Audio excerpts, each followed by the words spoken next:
day of the 11th Did month. you really get the month and the day wrong? Are you okay over there? Yeah. Are you looking forward to USC Oregon that much? I went September 11 because it was. I saw 11 on my map here. This has been a rough start. It's I'm Tuesday. Ron Burgundy. It's November 7th. That was a wow start to the day. Happy Tuesday. Hope your Tuesday is better than mine is right now. Yep. And I count on you to remind me of the days. Days are hard. Rude. Days are really hard. It's okay. It's not easy. We'll be here on Friday, and my wife already managed to thank me. So that was nice. Wait, why? It's Veterans Day. It's Veterans Day. Oh. She said she thanked you for being here on Friday? What's going on thanked, Friday at your house? She thanked me for my service because she scheduled a massage. For you? No. For her. Oh. Since we'll be here. Working. You two will be. I'll be out. Dang. What are you going to be doing? I've got a funeral to go to. Oh. Yeah. Wow. Debbie Downer. Way to really drag this one down. Even further than me getting the date wrong. Good Lord. All right. Well, it's usually me that's killing things. Have fun. You know what usually brings this show back up? What? That's right. There it is, baby. Okay. Well, that's speaking of funerals. I don't think those I should just be try done. hard to bring this back up, and Dusty's like, nope, not so fast. I don't want to do that because I don't think funerals should be sad. I think funerals should be a celebration. I believe that. You know, funerals, they get a bad rap because, somebody died. But I think you should be celebrating the person that did pass. Like one of my best friends from college, one of my college roommates died. And we had his, and they called it the celebration of life, not the funeral. And it was a great time to get everybody back together again. Yeah, we may have cried, but we laughed a lot more, and it was a good time. I think that's what this one's going to be like. See? Yeah, it'll be more along those lines, yeah. God, could you imagine the person's like, I want everybody to just be sad and miserable at my funeral. I want mine to be a party. That's right. Also, see, everybody wants that. Yeah. Everybody wants that. Like I'm talking like a legitimate party, and then you say a few words, and you go back to partying. Yeah. I was scrolling through TikTok. Have you seen that video of the Who doesn't just scroll through TikTok? Yeah, right. That's just what you do. Yeah, it's a bathroom thing, right? But yes, it is. When you're not fighting on the can, you're scrolling through TikToks, trying to figure it out, man. But there's one of a guy who passed, and he recorded himself like banging on the inside of the thing, like, "Let me out! It's dark in here." So they're playing that from inside the casket as they're like lowering him into the ground. It was like part of his last will and testament. So that is awful, but amazing. Because there is an element of like grandma's like there, whoever's there, like somebody's gonna be there that is like, I don't like this one bit. But the whole crowd starts laughing. So clearly he was that guy. Yeah, it breaks the mood up a little bit. But it's like they're cranking the casket down, like lowering into the dirt, and you hear this banging sound. Everyone just kind of like stops and freezes, like, help, help me. Yeah, it's dark in here. All right. It's talking funerals. See, that's how you pivot out of a funeral. Yeah, you tried to change that subject. I said, we're going right back down. Not gonna do it. No, not gonna do it. Oh man, wouldn't be prudent at this juncture. Yeah, I think it would have been prudent at that juncture, but I say nay to that. 503-864-6326. That is the Vancouver Ford text line. Your dollar goes further at Vancouver Ford. They treat you right before, during, and after the sale. Visit them online, vancouverford.com. Also, comment section is up and running at youtube.com/1080am. The Fan. If you have not liked and subscribed the station on YouTube, what are you waiting for? That's right. What are you waiting for? What else could you be waiting for at this time? Go and do it right now. We just started this thing, and that's where you can watch all of the live and local shows here on 1080 The Fan. Indeed. Danny's been working really hard to get all the graphics up. You are the graphics chimpanzee that just sits there and mashes the keyboard buttons and then dance monkey. That's actually what our boss says. He comes in and says dance monkey, and graphics appear for all of the shows. I'm sorry, that may have been offensive to you.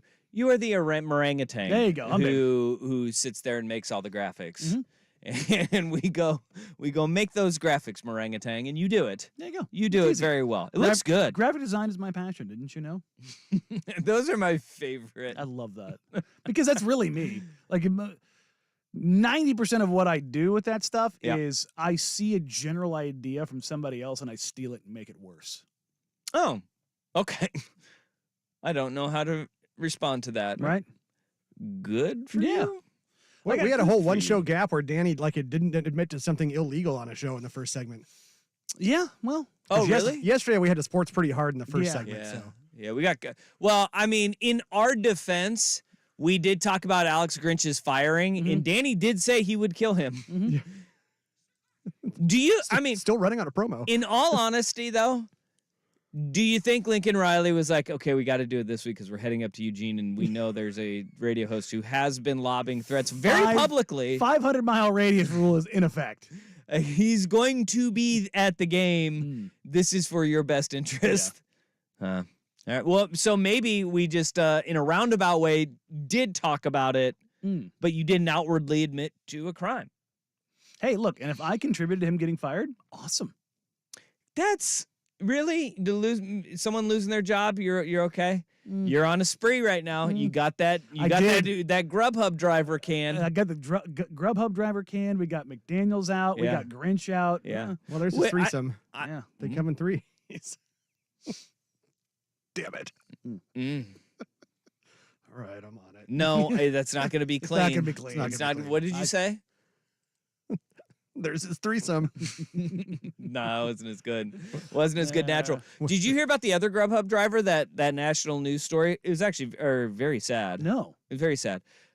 Something happened like at a McDonald's where like it was somebody wearing like a GrubHub t-shirt was like reaching through, and I want to say there was like a gun involved maybe, but there were kids in the car, and they ended up like the GrubHub was like, yeah, they had to make like this big release, like they were not picking up an order for us because they didn't have their chicken nuggets in their order or something, and the person freaked out, and the GrubHub was like, they were not picking up the order for us, and then like the person climbed over the seat and was like reaching in the drive-through window, and it turns out the person that was driving the car got a DUI.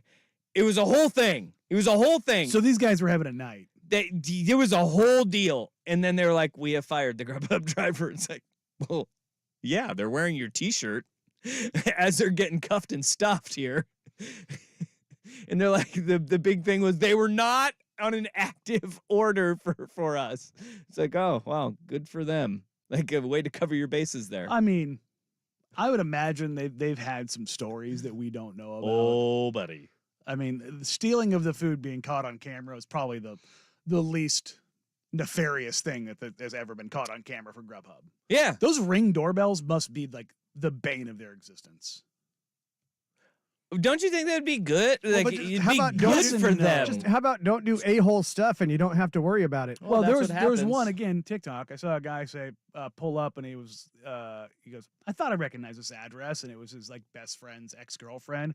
Took the food and just dumped it out on the porch. It's a GrubHub driver.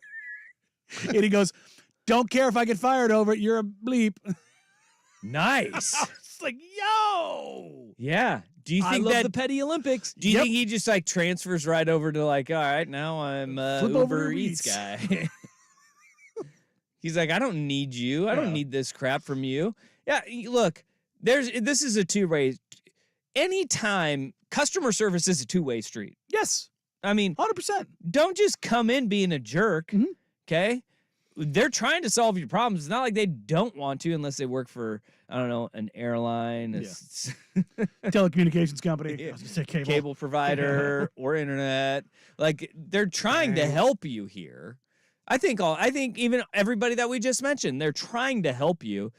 It's just that they don't have the tools to do it. Yeah. And it's not really their fault. But if you come in, be an a-hole, and they have every right to go right back at you. Why not? You came in guns a-blazing. I'm not taking a squirt gun to a gunfight here. Yeah, you never just jump right into the a-hole. Yeah, I think everybody should just feel each other out a little bit. Rust is over there just giggling. That's not good for either one of us. Oh, I'm already working on the other ones that I just delivered. Now I'm busy. yeah. All right. Well, we got a lot of radio that we got to do today. We're going to sports. We're going to non-sports. We got our 3 up, 3 down from the NFL weekend. We didn't talk any NFL yesterday, well, because I don't know, we had an hour. Ducks did right by us though. They ended up winning. Like that. If you're going to cut my show short, like let's get a win. Yeah, they apparently had about 150 people in the arena in Las Vegas. I watched some of it. Oof. Yeah, tough. It's a TV show is what it is. Yeah, tough scene. It's a TV show. Yeah. And Phil Knight was there though. There you go. He was one of the 150. Yeah, they had And- Grant Hill and Sparrow Ditas on the call for True TV. Mhm. So it was like watching one of those March Madness games where nobody cares in the arena. You know? It's the 16 seed against like that is advanced to take on like the 8 seed. And you're just like, I don't it's know like, about this. and it's at 9 a.m. And you're like, Yeah. what are we doing here? You know, You've got 1:30 tip. You've got the day drinkers going. People in Vegas aren't even awake at that time. Oh, the people that were in there were probably still just like trying to get out of the sun. Is it warm down there right now? It's always warm down there. Is it?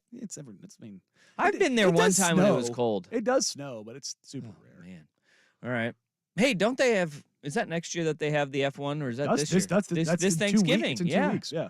dude, Yeah, that'd be awesome to go down there and check that out. They have shut down so much of Vegas. They cut down all of the trees on the strip. All of the trees, all of the palm trees have been cut down Well, why would they do that? because they're impediments to the racetrack. Because if they pop up and hit them, people will die. They're driving on that street. I have a feeling though, like if you crash, you're not going to be in a good spot anyways. As crazy as Don't those they have the F1 big- cars Don't are, they have the big fences? they have the catch fences, but like the trees are inside the catch fence. Oh, all right. But they've built pedestrian bridges over, Yeah. and the existing pedestrian bridges from the I think it's the Palazzo. They have completely wrapped them in catch fence, but they've also put privacy fence in, so you can't watch the race. Oh, they're being scumbags. I get that. I get that because those rooms, like the strip facing rooms, They're charging $5,000 a night. at minimum. and they have like a 3-night minimum for them. And I told you I got an email for one for over the track, and I was like, "How much do you think this is a night?" I think it was like $6,500. It's like, yikes! Yeah, Boy. That'd It be is. really cool though to watch a race car, watch a race car race. yeah, race car race. But the Bellagio from your fountain is hotel completely room. covered with the grandstands right now.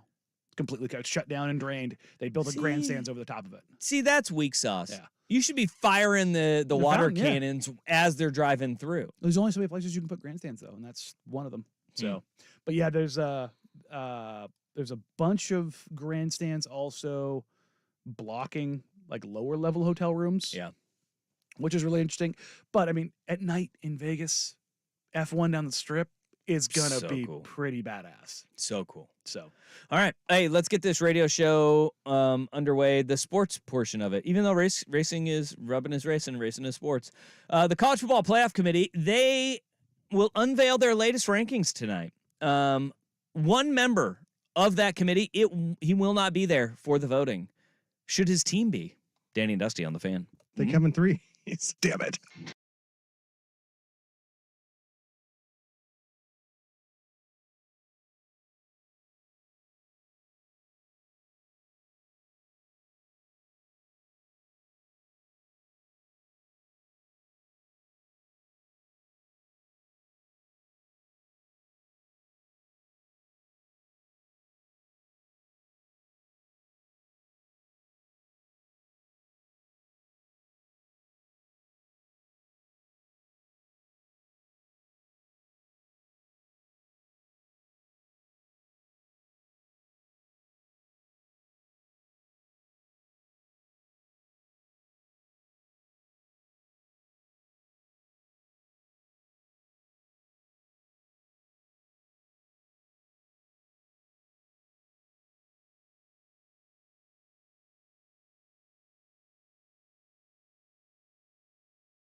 at Danny and Dusty on Twitter. Ward Manuel, he is the athletic director at Michigan, Mm-hmm. and he's a voting member of the College Football Playoff Committee. Now, he's got to recuse himself in any conversations regarding Michigan. Sure. But, which is so stupid, like, oh my gosh, I have no idea how he's going to vote. Oh, there's no way he's influencing anybody on this, on this committee. No way. Remind me again, when Stanford was looking to go somewhere else, was it Condoleezza Rice that was out there doing work for them? Yes, she was. She's not on the committee. Well, I know anymore, that, though. but remember, was she on the original She has BCS in the past? That's right. Yeah, it's almost like maybe they have those people in those positions of power because of their influence. Maybe. Just maybe. How dare you? Just maybe.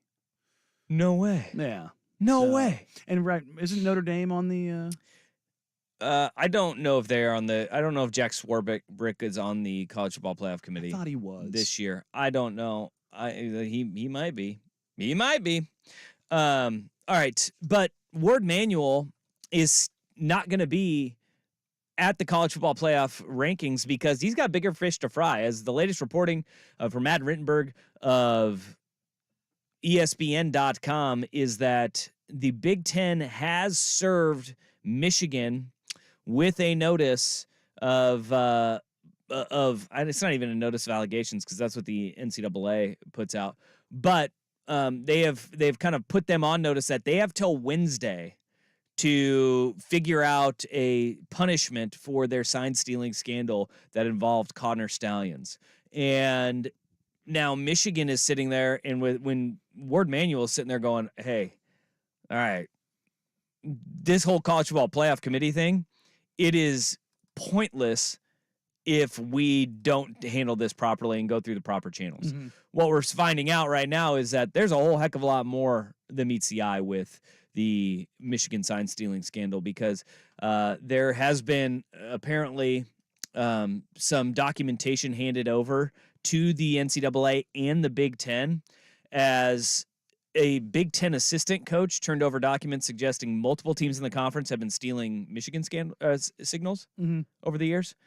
And there's like a Google Doc and a spreadsheet of what their signals are. And he said that he's doing it because he feels that Michigan is being too harshly criticized for what they are doing right now. But apparently there is a doc that's been shared amongst some teams within the Big Ten of Michigan signs. And I will say that that's actually more Common than I bet you there's a lot of other conferences going, and Mhm. because this is what you do. You share information between each other. Remember what when they lost, Mhm. and who was it that said, it was Keyshawn Johnson, right? Yeah. Who said I have information that there are more people sharing information about Colorado than ever before. Every coach in the country. With your upcoming opponent, You call anybody that you know that has even a shred of knowledge about that opponent, and you dig everything you possibly can out of them. And that's how that goes. That's exactly how it goes, including one of the things that you do is like, It's horse cart trading. You give me something, I give you something. It happens every single week. Yeah. In every sport. And you're like, hey, do you have anything else? Well, we were able to pick up what they do on third down. Their signals, and when they're in trips, we figured out that hand on top of the head. And we know what that signal is. Yeah. And you're like, oh, cool. We're gonna write that down. Mm-hmm. And so you share it with the other people that call you. And I'm just gathering that after the Big Ten coaches met and they had that conference call with the commissioner, was it Tony Petit? I have a feeling Jim Harbaugh is just not well liked. No, he never has been. No. He's always rubbed everybody the wrong way. People don't like Jim Harbaugh. No. And that's a big reason why that all of this is coming the way that it is. He has a limited shelf life of 5 to 7 years wherever he goes. Everywhere he's been. They like to drink their haterade and eat their hater tots. Even when he was at the University of San Diego, Mhm. he wore out his welcome, went up to Stanford, wore out his welcome, went to the 49ers, wore out his welcome. And guess where we are right now? The clock has been ticking. How many years has he been at Michigan now? Tick, tick, tick, tick, It's tick, 5, tick, isn't tick, it? tick, It's tick, tick. 2018? I don't know. How long has it been? I want to say it was 2018. 2017? Yeah, I don't know. But that's the newest shred. And then also, there's kind of something that has popped up out of this whole sign stealing thing with Connor Stallions that I bet you Michigan will use it as. Oh God, he's in his 9th year. Yeah, he's been there for a lot longer than that. Yeah. God, why does it feel like it's 2018? I remember his first game was at Utah, and that was a while ago. But goodness, at time's crazy, man. 2015 at Michigan. Yeah, that's wild. I wouldn't have guessed it was 2015. I would have guessed like 2016 to 2018, like you said. Yeah, 2018 feels like the number. Also, maybe not just 2015. He's got a 77% winning percentage. He's really good. He's been really good. Good God. You see the Connor Stallions vacuum company? No. You don't know this? No. Okay. I missed this one. Oh, this is great. There's so much going on around the Connor Stallions, Michigan stuff. Yeah. Like, there's stuff that I've missed. Oh, yeah. You need to go and look this up. You need to look up, just go and Google Connor Stallions vacuum. And so. Please tell me it's a fake company. Or HOA. No, yeah. Okay, I'll just read you. This is via the Wall Street Journal. Property records indicate that Connor Stallions, purchased a $485,000 house near the Michigan campus in Ann Arbor in March of 2022, shortly before his stint with the Marines ended. Not long after he moved in that spring, dozens of old vacuum cleaners appeared on his front porch. The unsightly stash peeved his neighbors and sparked the interest of Homeowners Association, which sued Stallions for allegedly operating an appliance refurbishing business out of his home in violation of its bylaws. Stallions fought back and represented himself in Washtenaw County trial court. In a letter written response in summons of October 22, he wrote, I love this. This is directly from Stallions to the court. I suspect that whoever has chosen to sue me either 1, doesn't like the fact that I'm a veteran, or 2, is a Michigan State fan and knows I'm a Michigan football coach and wants to draw my attention away. He had one Spartans fan in mind who, quote, someone named Jeff who lived down the street and had a son attending Michigan State. He, quote, uncomfortably questioned me about Michigan football and what goes on in our building, giving me a bad feeling about him. He definitely seemed like someone who wants to distract me with unnecessary time-consuming things like this. Good Lord. Can I just say, Bro Bible has maybe the best closing about the situation now. This is so great. So they closed their article with several buyers complained of defective units with missing parts that earned him a seller rating of 2.8 out of 5 stars because he was selling the vacuum cleaners on Amazon as replacement or refurbished parts. And they say, Connor Stallions, Michigan spy, potential male stripper, used vacuum salesman. The man can do it all. He can do it all. And my goodness. This I'm trying to think of we've seen characters like this in movies that try to be something that they're not. Yeah. And it's the guy that you don't feel sorry for. It's the guy that makes you just your skin crawl. Yeah. Yeah.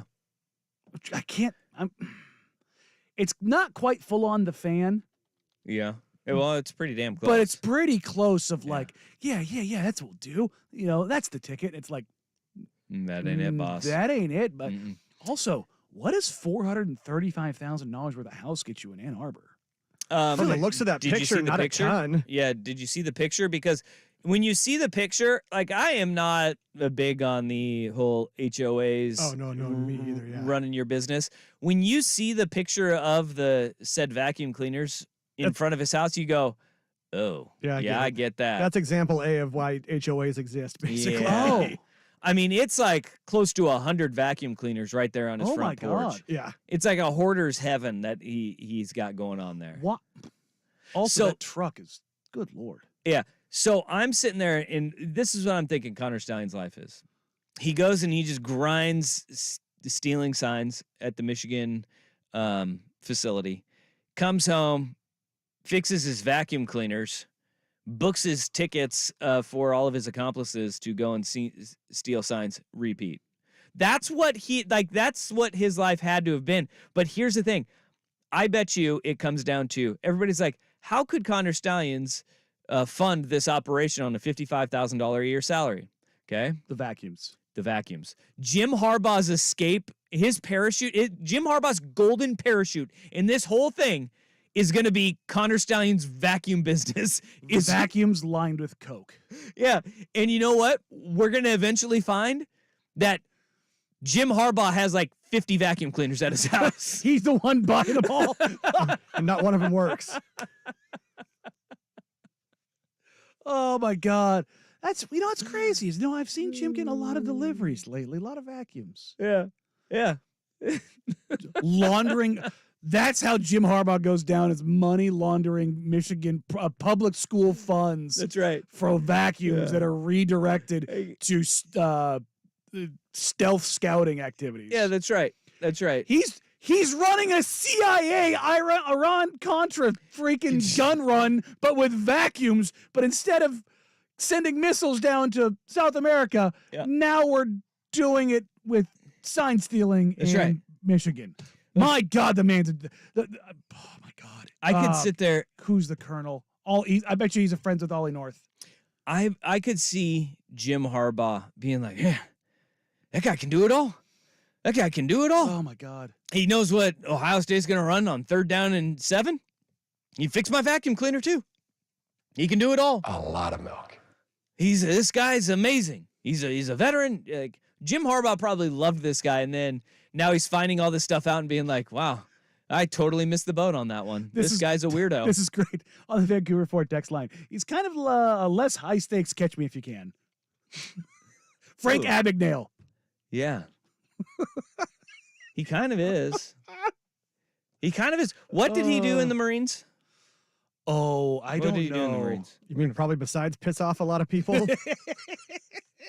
Yeah. Let's see. Yeah, besides that. They have been counterintelligence. He's like Edward Norton's character in Rounders, admittedly a hustler, but also an F-up. Wow, is he Edward Norton Hustlers meets Fight Club just kind of mixed together? Where Pay that man his money. No way. He What? wasn't just a Marine. This article from Capital Gazette, which is now blocking me, says he's a Naval Academy graduate. Well, yeah, we knew that. So We knew that before. He didn't go to Michigan so he could go to the academy. Oh. Yeah. I didn't never read that. I thought Oh. he was just a grunt. So he's not a dummy. No, he's not. And that's why this is to the point. Like, So he was in for at least 4 years. He made it to captain. well, yeah. So he Capitan. did fulfill his duties, but you know what? Is his LinkedIn still up? There's no way it's still up. No, it's right? not. You know what is going to be the worst thing? And it would be the most NCAA thing ever, is they're going to hand this punishment down on Friday. They're going to hand down the Marine veterans punishment on Veterans Day. Oh, And God. they're not even going to realize They're not even going to realize it. They're just going to be like, ooh. And when it comes back, they're going to go, that's an oversight on our part. Yeah. Long story short, Yeah. this is going to go where they hand down a fake punishment at Michigan. Michigan still stays in the playoffs because they fight it. Wait, you mean the punishment like Jim Harbaugh suspended the first 3 games of the season this year? And what's going to happen is that Michigan's going to sue, and it's going to abstain the punishment, and it's going to come full circle, and then we're going to get into next year, and the Big Ten's going to go, sorry, our hands are tied. That's exactly what they're going to try to do. And then they're just going to Yeah. And then they're going to go to Jim Harbaugh, Michigan, the AD, and the president and go, you dummies. Yeah. If you do anything like this ever again, we're going to take you outside and beat you over the head and dump you in a lake. Here's the thing, though, is that if Michigan really wants to fight it, they'll get lawyers involved. Mm-hmm. They don't want lawyers involved. No. Because once you get into that discovery process, you get into discovery, and all of a sudden The Big Ten doesn't want the it's- lawyers involved because then the discovery process pops up and it's one of their teams. Yeah. Yeah. And it's not, this isn't Purdue. See, this is really hard, though. This is Michigan. They don't want this out there. Michigan, in my eyes, is the best team in the country from what I've seen so far. Yes, I would agree. And this is why we have the poll question up at Danny and Dusty, and we'd like you to vote. Pretty overwhelming right Should Michigan be allowed into the college football playoff? Yes or no? 66% say no. Bet you can't guess what I voted. Yeah. I mean, they should be in the play. Like, they should be eligible to play in the playoffs. That's so weird, Astros Patriots fan. now. I'm on his side. This isn't the players. This is like punishing the USC players for Reggie Bush taking money. Like, Yeah. it doesn't make any sense. If they want to do something to Michigan, hand them a $20 million fine. And here's the thing with what they're doing is that it was the worst kept secret in the Big Ten. We knew that. Yeah. But what we're finding out now is the jig is up. So everything, they could keep doing this sign stealing saga throughout. Every single team they play from here on out will not have the same signs. It'll be for naught. Mm-hmm. There's nothing that they can do anymore that will be an advantage unless they are blatantly like tapping into their headsets, which maybe he's using used vacuum parts to tap into the comms of the other team. I like it. Going full tin can, going. That's right. What was that? What was that game called? Telephone. Yeah. And the outside of that, no, they're like, and then rightfully so, they should be not able to participate if they're doing that. But no matter what they do moving forward, it will be nothing. This will be the most NCAA thing ever, where what they will do is they'll punish them retroactively. And they'll punish them for the games that they found that this was, and they'll forfeit wins in the past that we all know they won. Which is so dumb. Yep. So 503-864-6326. That is the Vancouver Ford text line. Go vote on our poll. Right now, you got Jeff Russ with Sports Center Update. Now, from the Spirit Mountain Casino Sports Desk, a Sports Center update on 1080 The Fan. This update brought to you by A&E Plumbing, Heating, and Air, serving Portland, Southwest Washington, and the Gorge. Online at aneheatingandcooling.com. It's hard to stop a train. First on the Fan, the second college football playoff rankings will be announced this afternoon at 4 o'clock on ESPN, along with number 5 Washington and number 6 Oregon. Each of the top 8 teams won last weekend. The Ducks are currently 15.5-point favorites, hosting USC on Saturday. Titans head coach Mike Vrabel said today rookie quarterback Will Levis will be the starter moving forward, with veteran Ryan Tannehill assuming the backup role once he's healthy. Billy Jeans has thrown for 500 yards with 4 touchdowns and 1 interception in starts over the last 2 weeks. Multiple reports have the Rams signing free agent quarterback Carson Wentz to their practice squad. The team has scored just 14 points in 6 quarters since Matthew Stafford suffered a UCL sprain in his thumb. Los Angeles is off this weekend. The Trailblazers also off tonight, as is the rest of the NBA. 3-4 Portland will face the 2-4 Kings tomorrow night in Sacramento. The Blazers then face the Lakers in LA on Sunday, with their second in-season tournament game a week from today in Salt Lake City against the Jazz. CBS Sports' John Rothstein reporting Kansas has amended Bill Self's lifetime contract. He'll make over $13 million this season, making him the nation's highest paid coach. And over in baseball, the A's have exercised the 2025 option on manager Mark Kotsay's contract. More sports scores and stories in 30 minutes. I'm Jeff Russ at the Spirit Mountain Casino Sports Desk. Spirit Mountain Casino brings you big games on big screens with big-time sports betting action. Learn more at spiritmountain.com.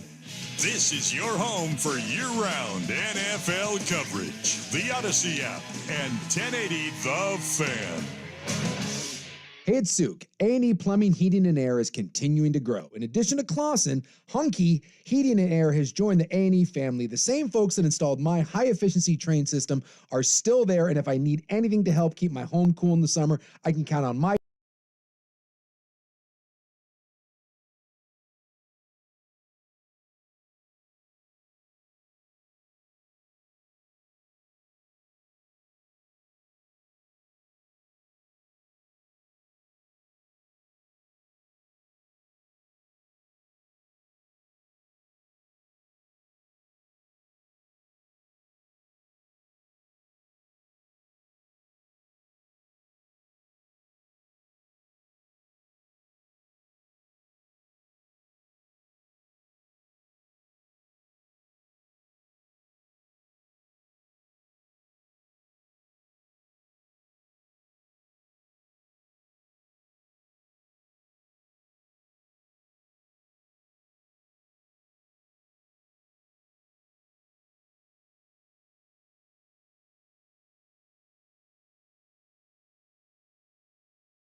I'm not against it either. Maybe they just have to do it for like everybody in the non-Power 5. Like you have to do it non-Power 5. You have to foot that bill for all non-Power 5 schools. All the little schools? All the Power 5 schools, they can afford it, man. To be fair, if you're a Division I school right now, you can afford it. Yep. But hey, maybe you take that, 15, 20 G's and you put it back into your students if you're an Oregon State or a Washington State, which is without a conference but could be coming into 200 mil real quick. Like that's what I think that would be fair, but you're never going to see it. And we do. Dabo Swinney, he confirmed it today. Every non-playoff postseason game will have radios in the helmets. Non-playoff. So the ones that are the games. biggest with the most implications where signs could be stolen won't have radio communications. That's right. Oh, okay. Just want to make sure we're on that path. So the games in which Michigan will not be a part of. Or are they telling us that Michigan is going to be a part of those? It's gonna be hilarious when it's like the only person to vote no was Michigan, and they had to be unanimous vote. It's like, wait, what? Yeah. So those games you're gonna have radio communications in all bowl games, not in the college football playoff. And I think that the reasoning for that is because when the stakes are as high as the college football playoff, you cannot afford to have the radios go out or some new technology come in that the players aren't used to or that don't work as well. You want to have your assurances. And I agree with that, but I honestly believe that they should make it an option. Like if you want to use it, you can, right? Like, yeah, if you're in the playoff and you want to use that technology, sure, go ahead, use it. That's just so weird. I don't get it. Just why we're not there yet? Like, there's not a good reason that exists for there to not only to not exist, but for it to not be in use. It's just true. Well, or for it to be held out of literally the biggest games of the season and the biggest money.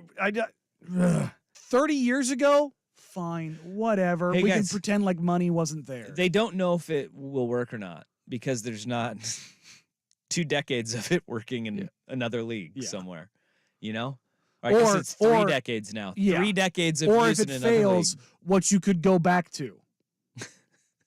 No, these kids will forget all of their hand signals. That they had beat into their heads the entire season. That's right. Okay. That's right. All right, so we're on the same page there. All right, hey, the Portland Trailblazers take a knock.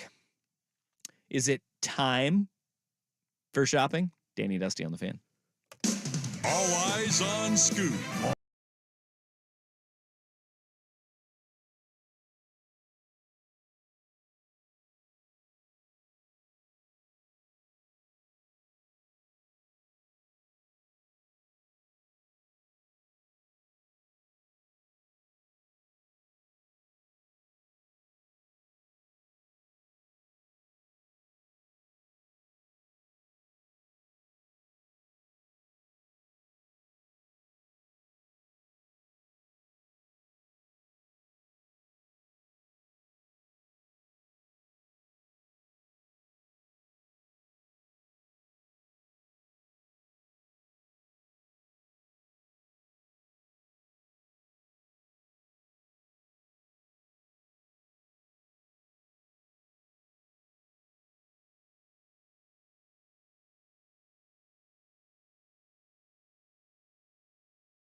Well, okay, so the second significant injury, even though I did see Anthony Simons is back shooting Well, left-handed. with the cast on his right hand. Giant club on his hand. Yeah.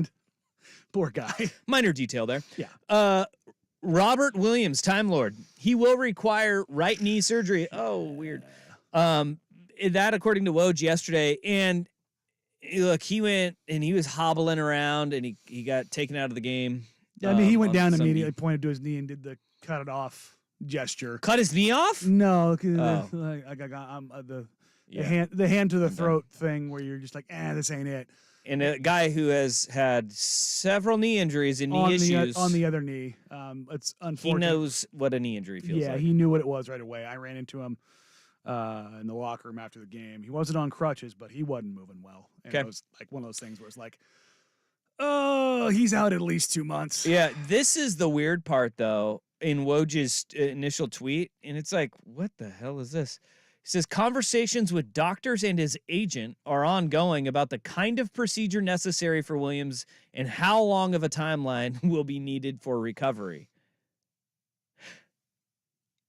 Is his agent a doctor? I think what you're looking at there is just probably his agent is probably also advising Robert based on discussions with the Trailblazers. Like, are you looking to hold on to him long term?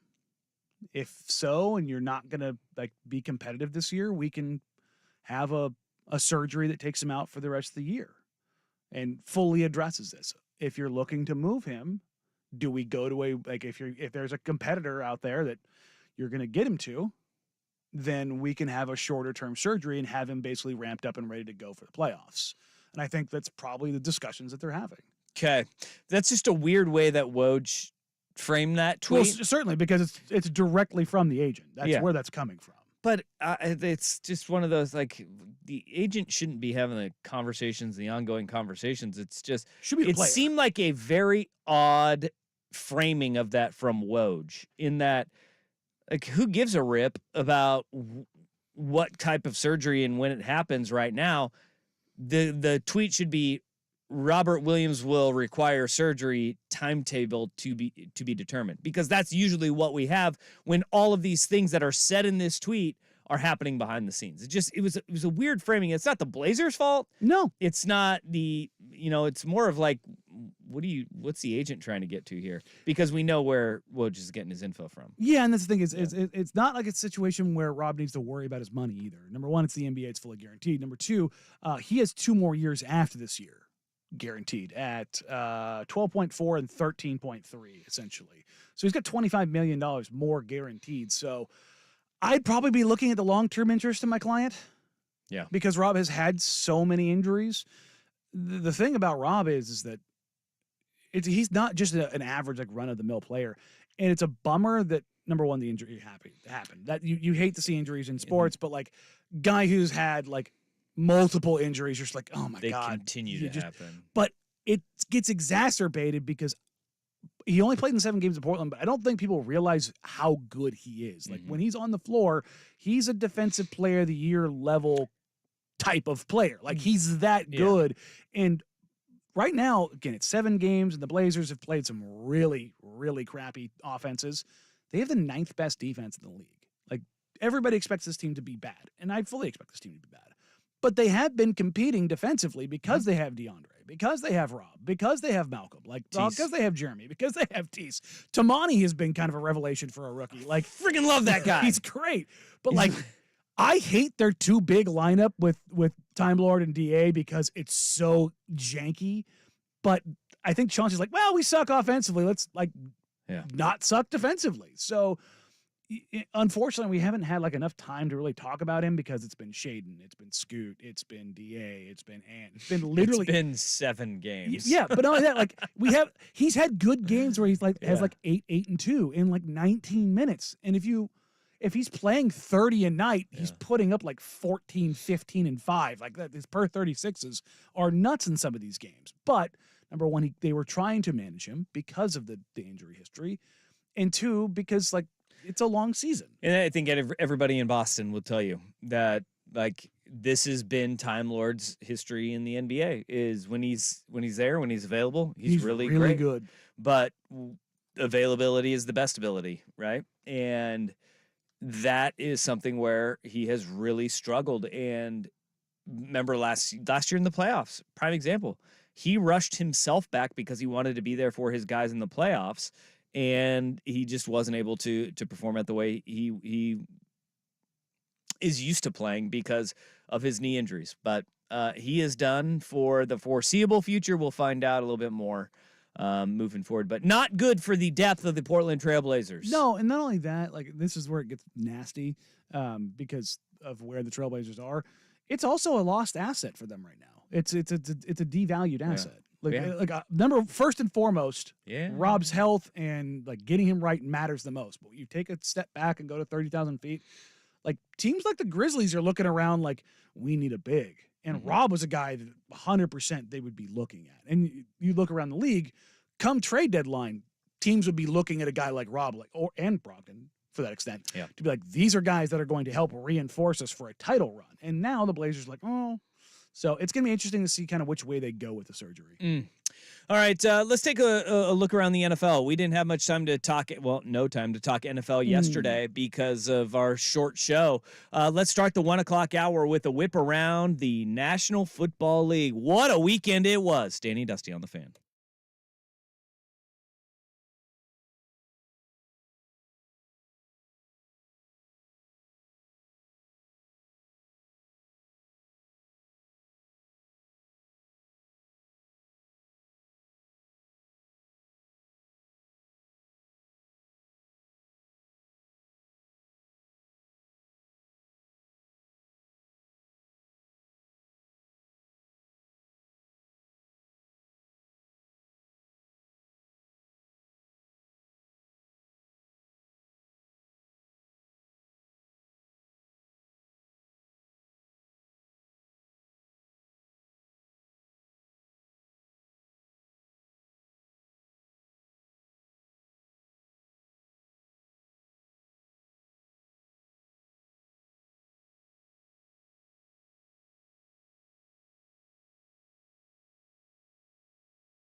Remember, you can get any of our shows at the Service Patriots podcast.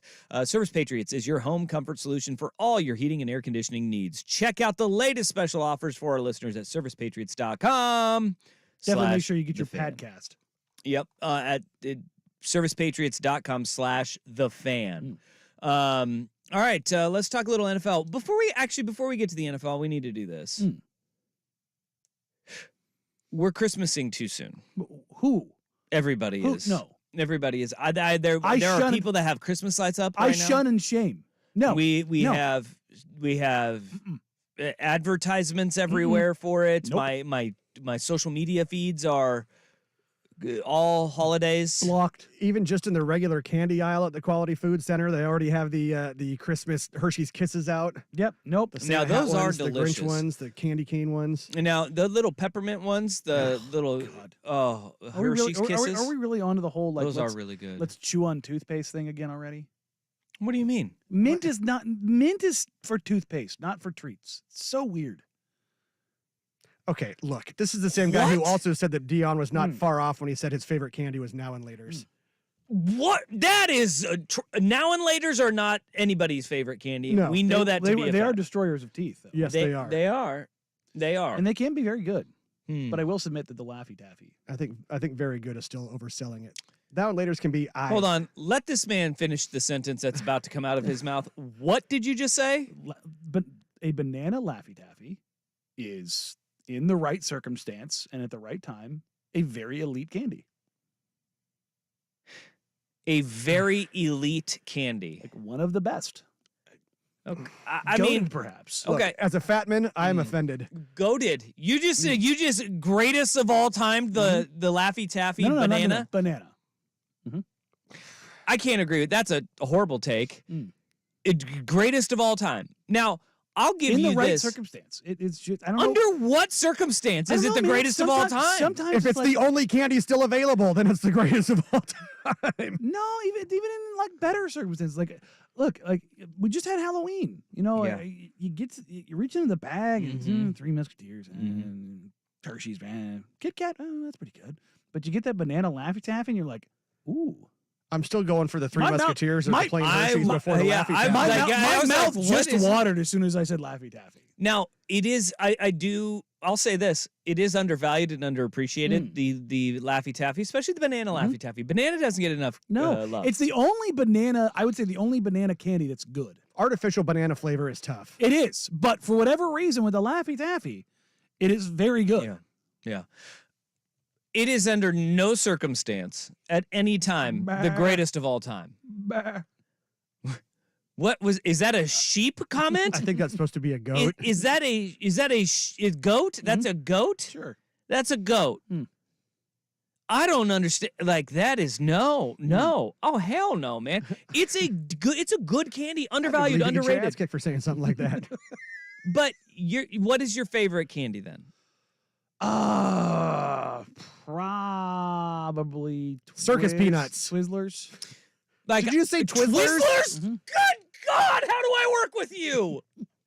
Twizzlers? I'm not a chocolate guy. It's So chewing, you like wax? it's chewing on a candle. yeah. Yeah, you guys are sitting here talking about how you want your mint candy. Hold on. Cool. Chew on. I feel like Do you guys just go for the tube of toothpaste Was and just your- roll it into your mouth? Was your favorite candy the wax lips when you were a kid? Like No, that you no, would those- get? Both Junior Mints and York Peppermint Patties Suck. are like eons Suck. above Now and Laters or Terrible. Laffy Taffy. If you put them in the freezer.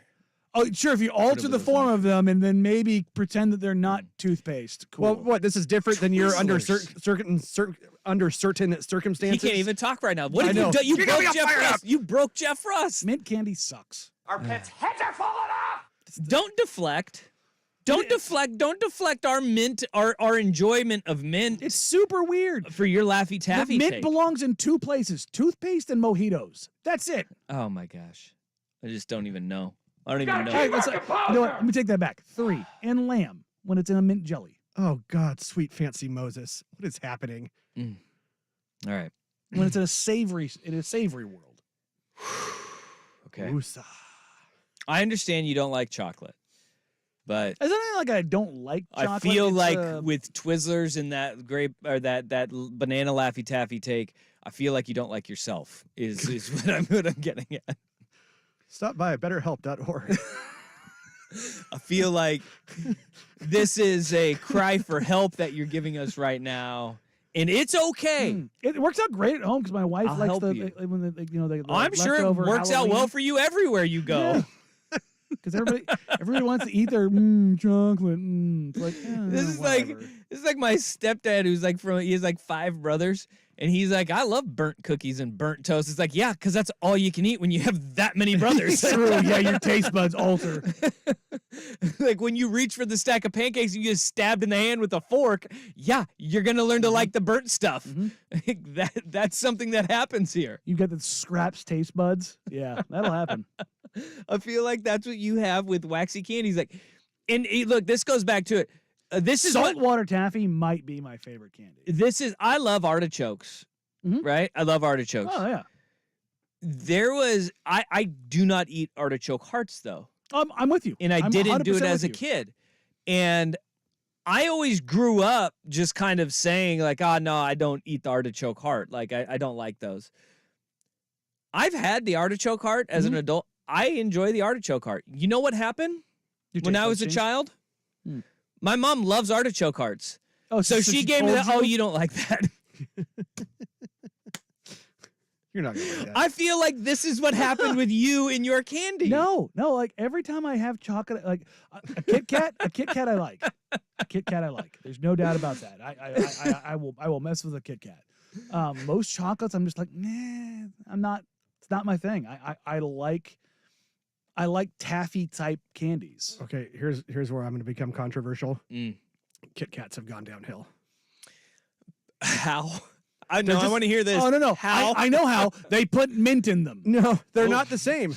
I have tried the dark chocolate mint ones. They are basically the Girl Scout cookie. They're a thin mint. Oh, so they're not good. No. Now we're talking. Oh, God bless America. Samoa. Anyway, the regular Kit Kat Samoa for has gone life. downhill. Love it. It's not the same. I can't describe it. There's something within that wafer cookie, but it does not taste the same as it used to. Jeff Rust is the guy who's like, I like my Coca-Cola when it had the cocaine in it. Well, at least when it had real sugar. Yeah. See, there you go. I mean, nobody's disagreeing with me there. Pepsi with real sugar. If I see that, I'm taking that. Oh, yeah. You see the the OG? Mexican Coke, Mexican Pepsi? Oh, yeah. Yeah. Just got to be careful at the border What do you mean? with the Mexican Coke. Just tape it up. The different Coca-Cola. What? Yep. There you go. All right. Oh, man. Derailed. Fully derailed. Twizzlers, too. Yeah, love them. Wow. Not Red Vines? What do you think of Red Vines?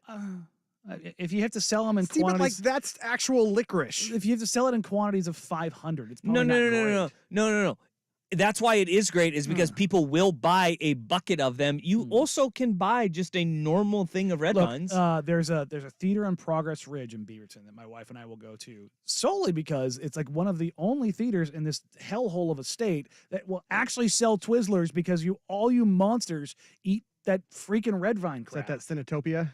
It used to be a Cinetopia. I think it's like an AMC now. But yeah, like they have both there. And Wait, it's like, you buy your candy at the movie theater? when I forget, yeah. Wow. Also, I like to support my theaters, Dusty. Yeah, I do too. Well, I'll get popcorn Yeah, I do that every with time. the $17 movie tickets that Yeah. I buy I use my military ID. and $9 popcorn. Yeah. See, we don't get popcorn. Yeah, my radio ID doesn't get me into those things. It gets discounts for it. But yeah, that is. I had to go through that with my kids. I was like, guys, we can just we can take. Well, bring in candy. They're like, wait, what? No, you can't do that. I was like, we're in it now. God, We get the popcorn, so we're buying snitches for kids. Yeah, they're rule followers. Oh no, they're rule followers. I mean, that's good. I'm the kid raising walking little into the theater. My Well, pockets apparently are full not of with your everything. Twizzlers. Also, I would like to point out too, I do believe that nowhere on a Twizzlers package does the word licorice appear. Honestly, it's just called flavored candy. If you want the absolute best form of it is the Australian licorice. Wallabies. The Australian licorice, yeah. The little chunks. Oh, Yeah. See, that's the. See, people that make that noise like Twizzlers. That noise right there is a Twizzlers lover. Yeah, Hannibal Lecter. I bet Hannibal Lecter was a Twizzlers guy. Also in the YouTube comments, Yeah. Farhad and this here channel, Almond Joys. Yes, Almond Joys are elite. What is wrong with you people? Elite. Okay. Milk chocolate, coconut, abso-friggin-lutely. Now, I do like milk chocolate. I'm more of a Mounds guy than an Almond Joy. I just but like, it's dark. I don't like almonds. Look, I know, coconut- they need to have milk chocolate Mounds. Why don't they have milk chocolate Mounds? No idea. What are we doing here? Really, that's what we're complaining about in the Mounds is what kind of chocolate it is and not Yeah. the disgusting coconut. Yeah, no, I it's not for everybody. I would never call It's not Almond Joy. cilantro where you have it like your brain is like wired for it to taste like soap, you monster. Which it does. I will not ever call it elite because it's not. Oh, it is. It's not. I do believe this, Danny. I so desperately want to meet your parents. I think science should study them because of how you turned out. I bet his parents absolutely love Snickers and peanut butter cups and I all of the 100%. good candy. I believe that they have just bamboozled you your whole York life. and peppermint patties even. Like, ooh, these are really good, That Danny. was never around in Take my these. I know because they ate them all before you could find them. They never even came home. The Reese's peanut butter cup, yeah. Yeah, that was right. And look, again, I'll mess with the Reese's every now and then, but again, Good. I'm not a huge peanut butter guy. Yeah. See, I bet your parents are like, dude, chocolate and peanut butter, Danny, little Danny over there, chocolate and peanut butter. You won't like this. You won't like that. You might have an allergy. We're gonna go throw this away. I'm a savory guy, and then In my throw in tummy. the taffy world of candies. That's kind of where I That you live. consider taffy savory. No. I said savory and the taffy world of candies. Oh, okay. Yeah, you know, Okay. well, no, I get a little bacon in my taffy and call it good. All right. Okay. Well, You want to talk some NFL now? I don't know if we can talk anymore. Yeah. Let's get to the NFL. A wild weekend that had really at the core of it, quarterback play at its best and some of it at its worst. Danny and Dusty on the Fan.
The rhythm was just off. The longest touchdown drive of that game was 50 yards.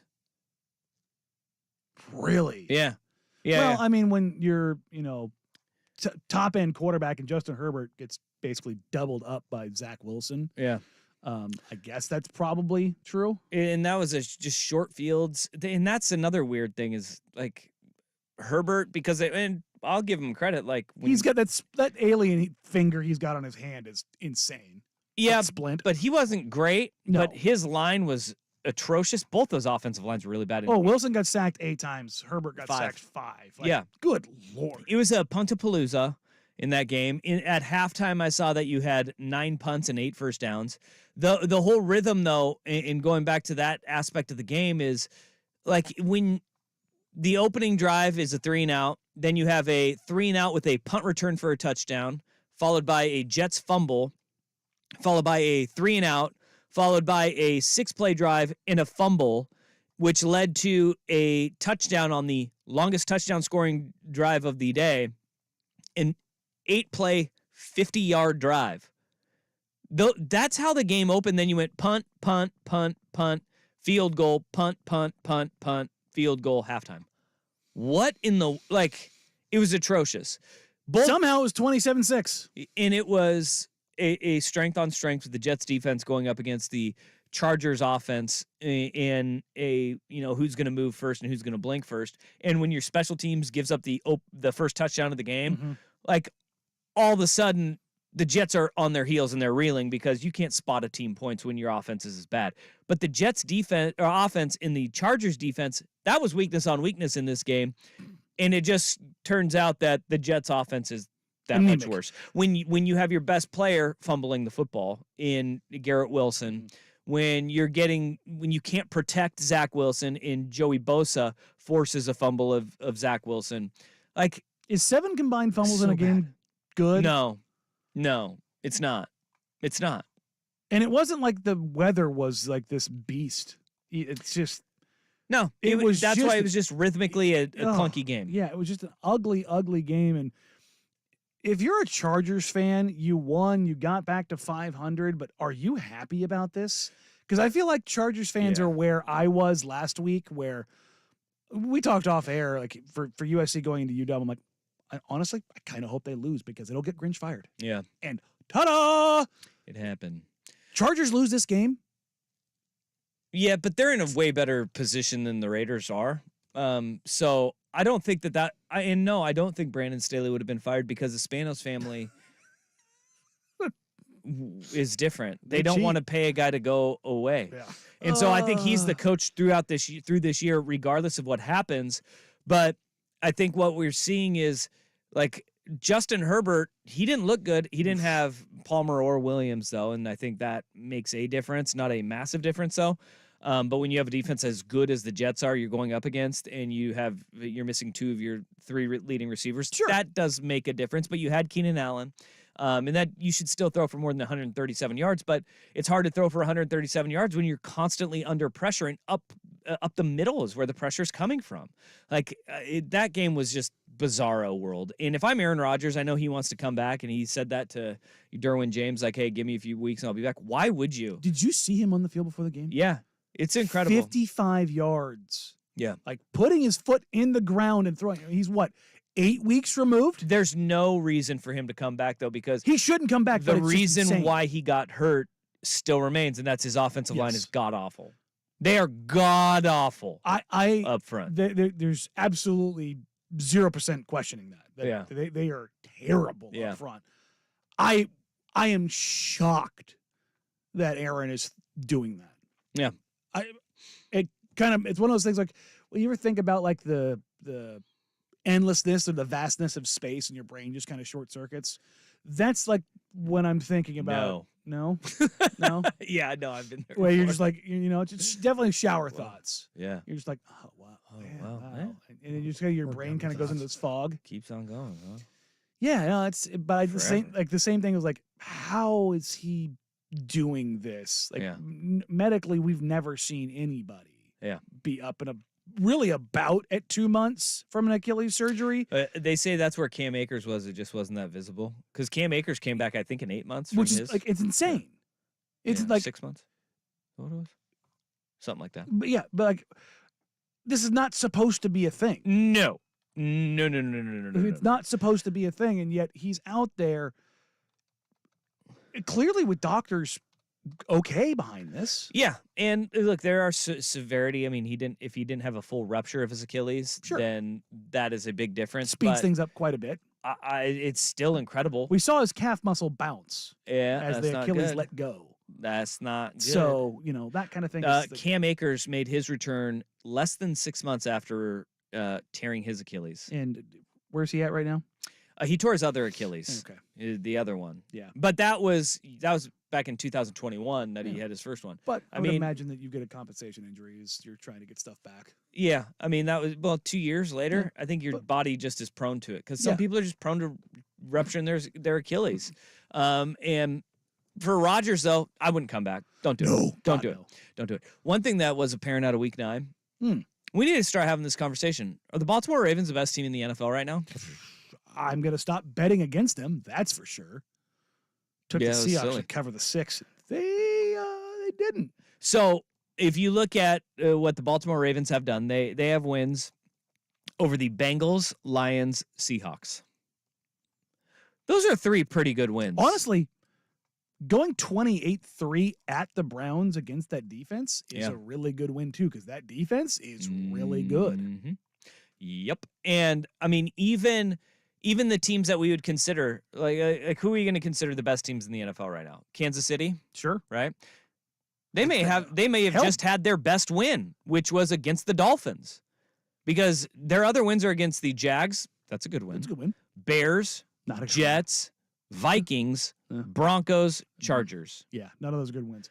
Honestly, I mean, except for Jags and Dolphins are 2 pretty good wins. Yeah, the other ones previously. But, I mean, the Ravens, you open the season against the Texans, 25-9, and first game for Stroud, so maybe, but Stroud's looked very good. The Bengals, very good. They lose to the Colts, and when Richardson's playing, they're a little more diverse, but they're an okay team. The Browns are a really good defense. The Steelers, in division game, at the Steelers, that's a coin toss every time. Yep. The Titans are at least well coached, even if they don't have the talent. You know what? They're well coached. They're well coached. Lions getting obliterated. You just gave the Titans you know what? The Titans got a great personality. You friend zoned the Tennessee Look, Vrabel's Titans. a good coach. They go and beat the Cardinals, and they beat the brakes off the Seahawks. Like, the Lions have a good defense. The Seahawks have a good defense. Hell, even the Texans have a good defense. And they're hanging points all over these teams. Mm-hmm. The Ravens might be the best team in football right now. I think they might be. Yeah, they might be, because look, you also have all of this is being done with a new offensive coordinator, that it has taken time for him to adjust from Roman to Monken.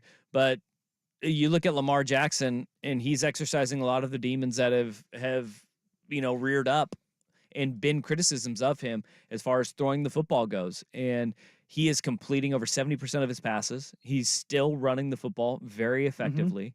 He is not as often, though. Everything that you could have hoped that he would become if you're a Ravens fan. So that was dominant, impressive, no matter how you put it.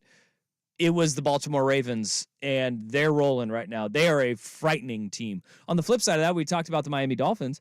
Dolphins, they get drug by the Kansas City Chiefs in Germany. I know what the final score told us was 21-14, and that game seemed like it was tight. That was 21-0 out the gate. They're turning the ball over, giving them short fields, and Kansas City's defense was ready to play. Shut out in the fourth quarter too. I mean, you got 2 scores in that third quarter, and it was like, all right, back it up. You made it look a lot better than it really was, but the Dolphins got an issue, man, and that issue is beating teams to the winning record, because they still haven't done it.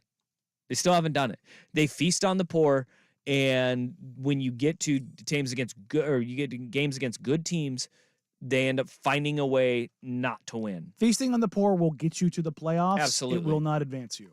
Absolutely. That's the difference between good and great. And that's Yeah. the thing is Tua really good and not great, or Is Tua going to be the guy the system that quarterback? rises you above those great Yeah, teams? Well, That's the question that if you are a Dolphins fan, you're still asking yourself because this isn't the he same. feasts on lessers. Yeah, There's no doubt about This that. isn't the same Patrick Mahomes either, and this isn't the same No. Chiefs offense. Oh, They I are mean- built on defense, man, and they're really stinking good. Yeah, and offensively, they've been pressured. They've had a pressure rate above 25% on Mahomes. Their offensive line over 25% 3 times this season. Yep. So their offensive line has got, like, you look around the NFL, offensive lines are leaky, man. Like Yeah. there's a serious shortage Might be why you trust Baltimore. because they kind of went in the trenches. Yeah. But there's a lot of games we still need to get to. There is. From the NFL because we had Eagles Cowboys came down to the wire, and that was actually a really good game. And I feel like I need to defend Dak Prescott. It won't be me. I heard I got a stomach ache. You're a saying bigger that. man than me. I got a stomach. And then Bills Bengals was fun at the end. That was a good game. Fun at the end, but the Bengals look like they're revving back up again and turning it on at the end of the year. We got a flip fumble. A flip fumble. Oof. Love those. And then Josh Dobbs, the Pastronaut. Pastronaut, baby. We've got to talk about him too. We got a lot of that. But first, is the call coming from inside the house? But first, here's Big What? Kahuna with a Sports Center update. Hamburgers, the cornerstone of any nutritious breakfast. Now, from the Spirit Mountain Casino Sports Desk, a Sports Center update on 1080 The Fan. This update brought to you by Vulcan Design and Construction. Check out their award-winning outdoor living designs or schedule your free design consultation at vulcandc.com. First on the Fan, the second college football playoff rankings will be announced this afternoon at 4 o'clock on ESPN, along with number 5 Washington and number 6 Oregon. Each of the top 8 teams won last weekend. Titans head coach Mike Vrabel said today rookie quarterback Will Levis will be the starter moving forward, with veteran Ryan Tannehill assuming the backup role once he's healthy. Multiple reports have the Rams signing free agent quarterback Carson Wentz to their practice squad. NFL Network's Tom Pelissero reports the team also waiving Brett Rippon just 2 days after starting against the Packers. The Trailblazers are off tonight, as is the rest of the NBA. The 3-4 Blazers will face the 2-4 Kings tomorrow night in Sacramento.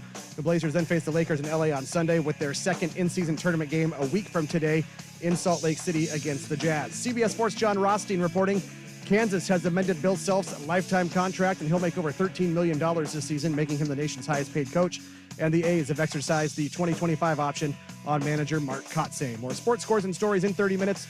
I'm Jeff Rust at the Spirit Mountain Casino Sports Desk. Spirit Mountain Casino brings you big games on big screens with big-time sports betting action. Learn more at spiritmountain.com.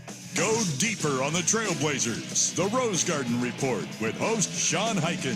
Download the Rose Garden Report on the free Odyssey app or wherever you get your podcasts.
1080 The Fan. Oh, really?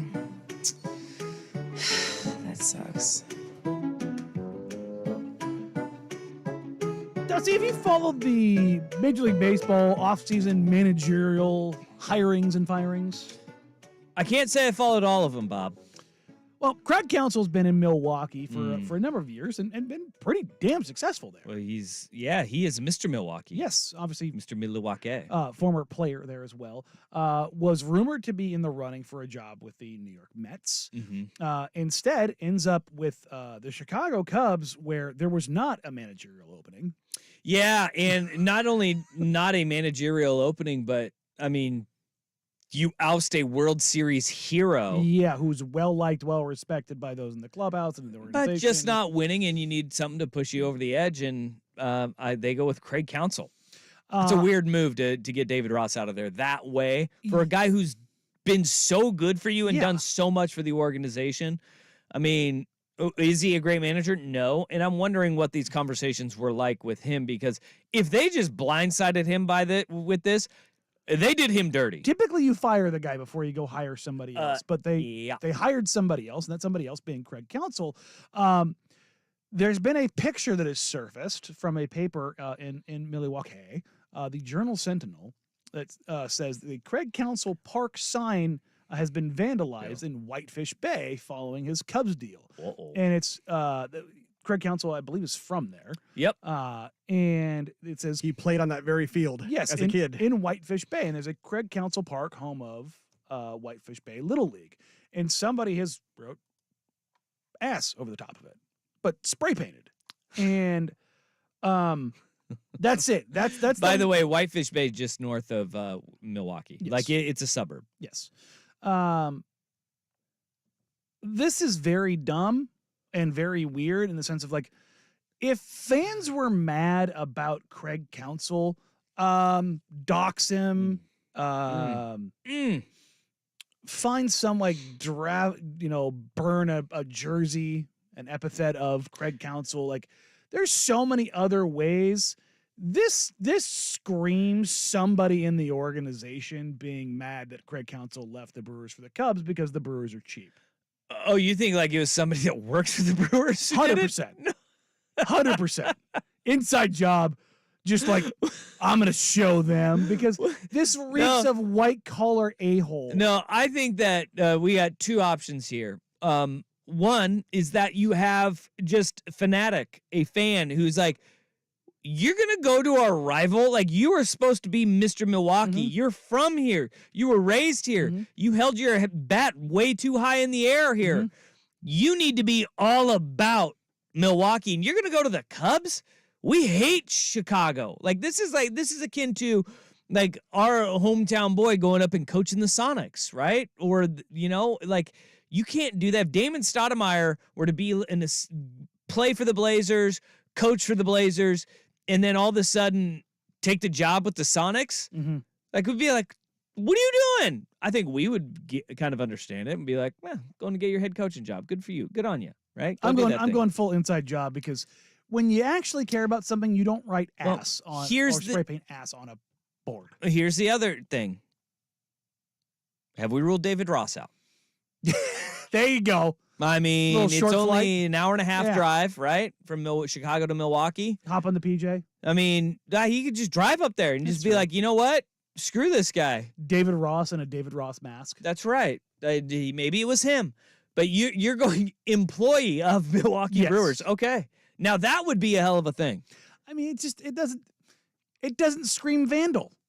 You know what I mean? Like, it doesn't scream pure blood-curdling hatred. It could be like a kid who's like always idolized Craig Counsell. Maybe he's from Whitefish Bay. He's like looking up to him and he's like, I love him. Burn the jersey. Like, do something else. This is corny. Yeah. This screams cornball Midwestern dad.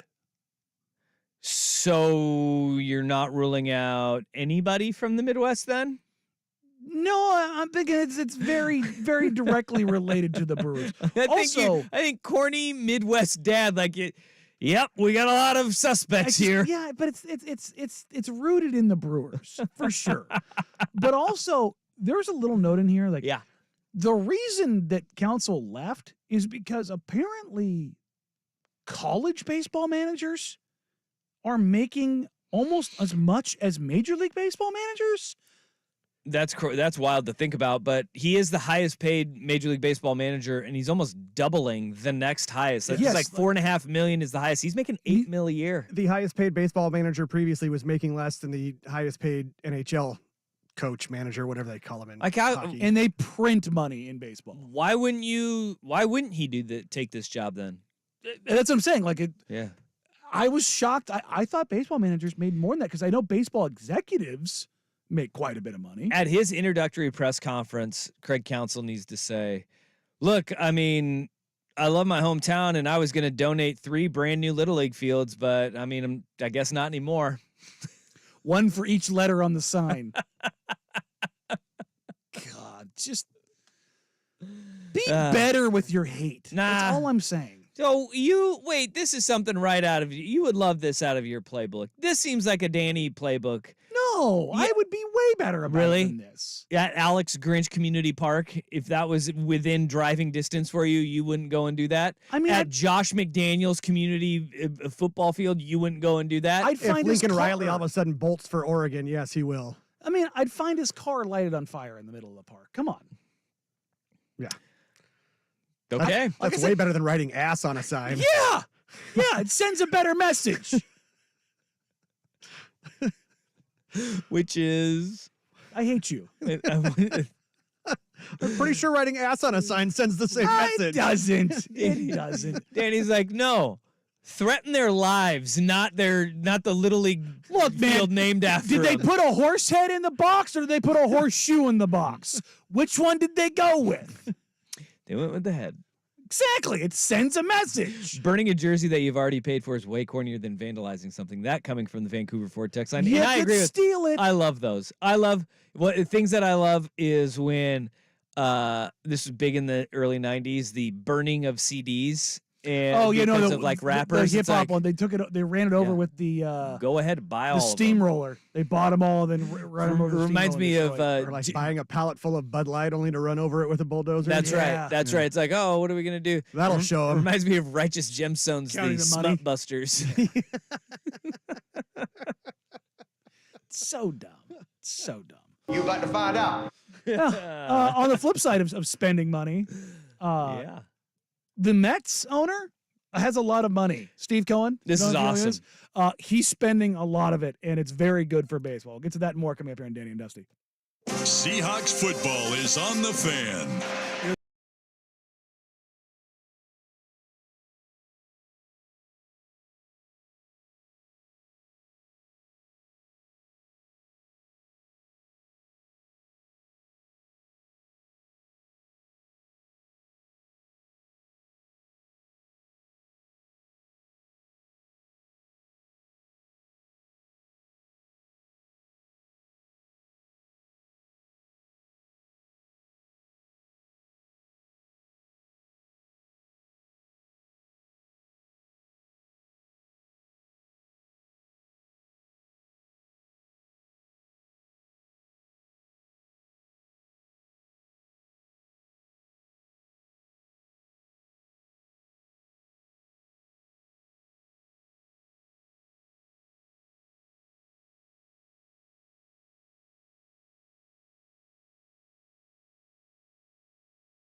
there is a straight line of correlation that you can draw from winning in baseball and spending money. Yeah, and they've pulled the ripcord and they're out. They're out on the spending right now. But they try to get out of it. They will get right back in because he has more money than God. And one way that they are trying to keep that money pouring in is he is now investing $8 billion into a 50-acre investment around Citi Field. Yeah, Steve Cohen is the owner of the Mets. He's hedge fund bro. And wouldn't this be nice? The $8 billion investment will include a Hard Rock hotel and casino, a sports book, restaurants, bars, a live music venue, community parks and playing fields for people that live around there.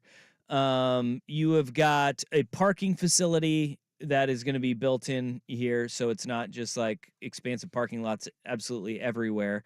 You've got a there's multiple parking facilities, community space, so like an event center and a community center there where they can put on expos and whatnots. Basically, what they're saying is they are creating an area that is an entertainment district and community district where people will want to be actually around Citi Field and in Queens, have a place that the community can go year round that they can make money off of, and it'll be a cool place to go watch ball games. And that's the thing about this is that's awesome. Don't get it twisted. There's 20 acres of parks and everything, but Steve Cohen is looking at this is it's going to generate a crap ton of revenue. Yep. Including the big one, which is the sports book tied to the stadium. And this is what every team is working with their state legislature for, is to get sports books legalized in their states and not just on the indigenous communities. And that is going to be a very interesting play out of this, because that was something that was given to those communities as this is the thing that you get to control. Yep. The almighty dollar is going to come in, and the billionaires are going to lobby, and they're going to try to wrestle that control away. I guess what else they're doing? They're renovating the train station that leads right up to all of it. Oh, weird, to get as many people in as quickly and speedily as possible. Yeah. You just sit there and it makes me so upset that whether it is the Blazers at points have been reluctant to our city leaders who have been reluctant to, the architects, to the communities around that for whatever reason don't want to improve the area around Moda Center in the Memorial Coliseum. I don't understand why it is so hard because this is a true improvement to the city. Yes. That would be made.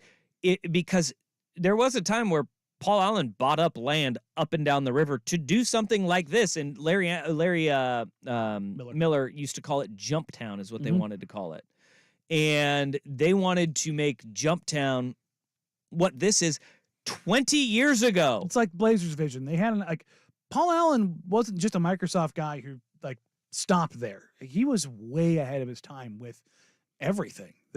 Having the built-in broadcast, having the streaming solution 20 years early, having the fully integrated park 25 years ago. They've attempted to buy the grain mills and been pushed back a dozen times. Because one thing is the grain elevators make a absolute butt ton of money. Sure. I mean, and I don't know if that is still the case, but I know at the time they did. They did, because it was a port. Yeah. And they not said anymore. Yeah. Well, it is still active. You see the boats up there, but I wonder how much money it's taking in now as it used to. Yeah. No, once the longshoremen kind of shut down a lot of that stuff, it doesn't have much. But you still have all of the land from the river to Moda and then up to the Portland Public Schools building, a building that Portland Public Schools wants to get out of. Yeah. Well, they tried to. They were going to. Multiple times. So you have all of this land that is just horribly mismanaged and misused. And you see what's happening in a dysfunctional place as much as New York. And yet they're able to get this done because there's a significant amount of money that's going to come out of it. Yeah, but it's also, you need somebody who's going to lead that charge around down at Moda. And I don't know if, because of everything being up in the air and because of the trust. the Allen Trust Yeah. is saying that eventually they're going to have to sell this team. This is a long-term investment that Steve Cohen's making in that area. He's spending $8 billion in it. He's probably going to double or triple his money. And by the way, the $8 billion, he's getting a sweetheart of a deal. 50 acres in Queens for $8 billion. There's a reason why they're renovating a train station, having community parks and community fields put in there. Yeah. It's because they know exactly how much money he's going to make off that sports book and hotel and event center and in music venue that they're going, okay, we'll give we'll scratch your back on this one, but you've got to do us a solid here. And which is why there's 20 acres of parks. Yeah. That's the whole deal here. So it is cool. It is interesting. I'm jealous. I wish we had something like that here. Phil Knight is obviously, what is it? Half $1 billion they're putting in the Albina district. Yeah. Albina. Thank yeah. you. Yeah. Albina district. And that's really awesome. And I hope that does revitalize that area. And I hope that the Lloyd district gets revitalized as well, slowly but surely. It's going to be an uphill climb for that. But look, this city is it's city leadership, and it's the snail's pace that they move. Actually, no, it's a reluctancy to move anything in directions that are going to be actually wholeheartedly beneficial. Any to kind the of city. real change. Yeah. So that sucks. Oh, well, there's a real change going on in Minnesota as Josh Dobbs, the Pastronaut, goes under center for the Vikings, and it is going to be quite a change. But first, ladies and gentlemen, it is Tuesday, 2 o'clock. 3 up, 3 down. We'll get to that coming up here on Danny and Dusty, 10 the Fan.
It's starting to heat up. We are 9 weeks into the NFL season.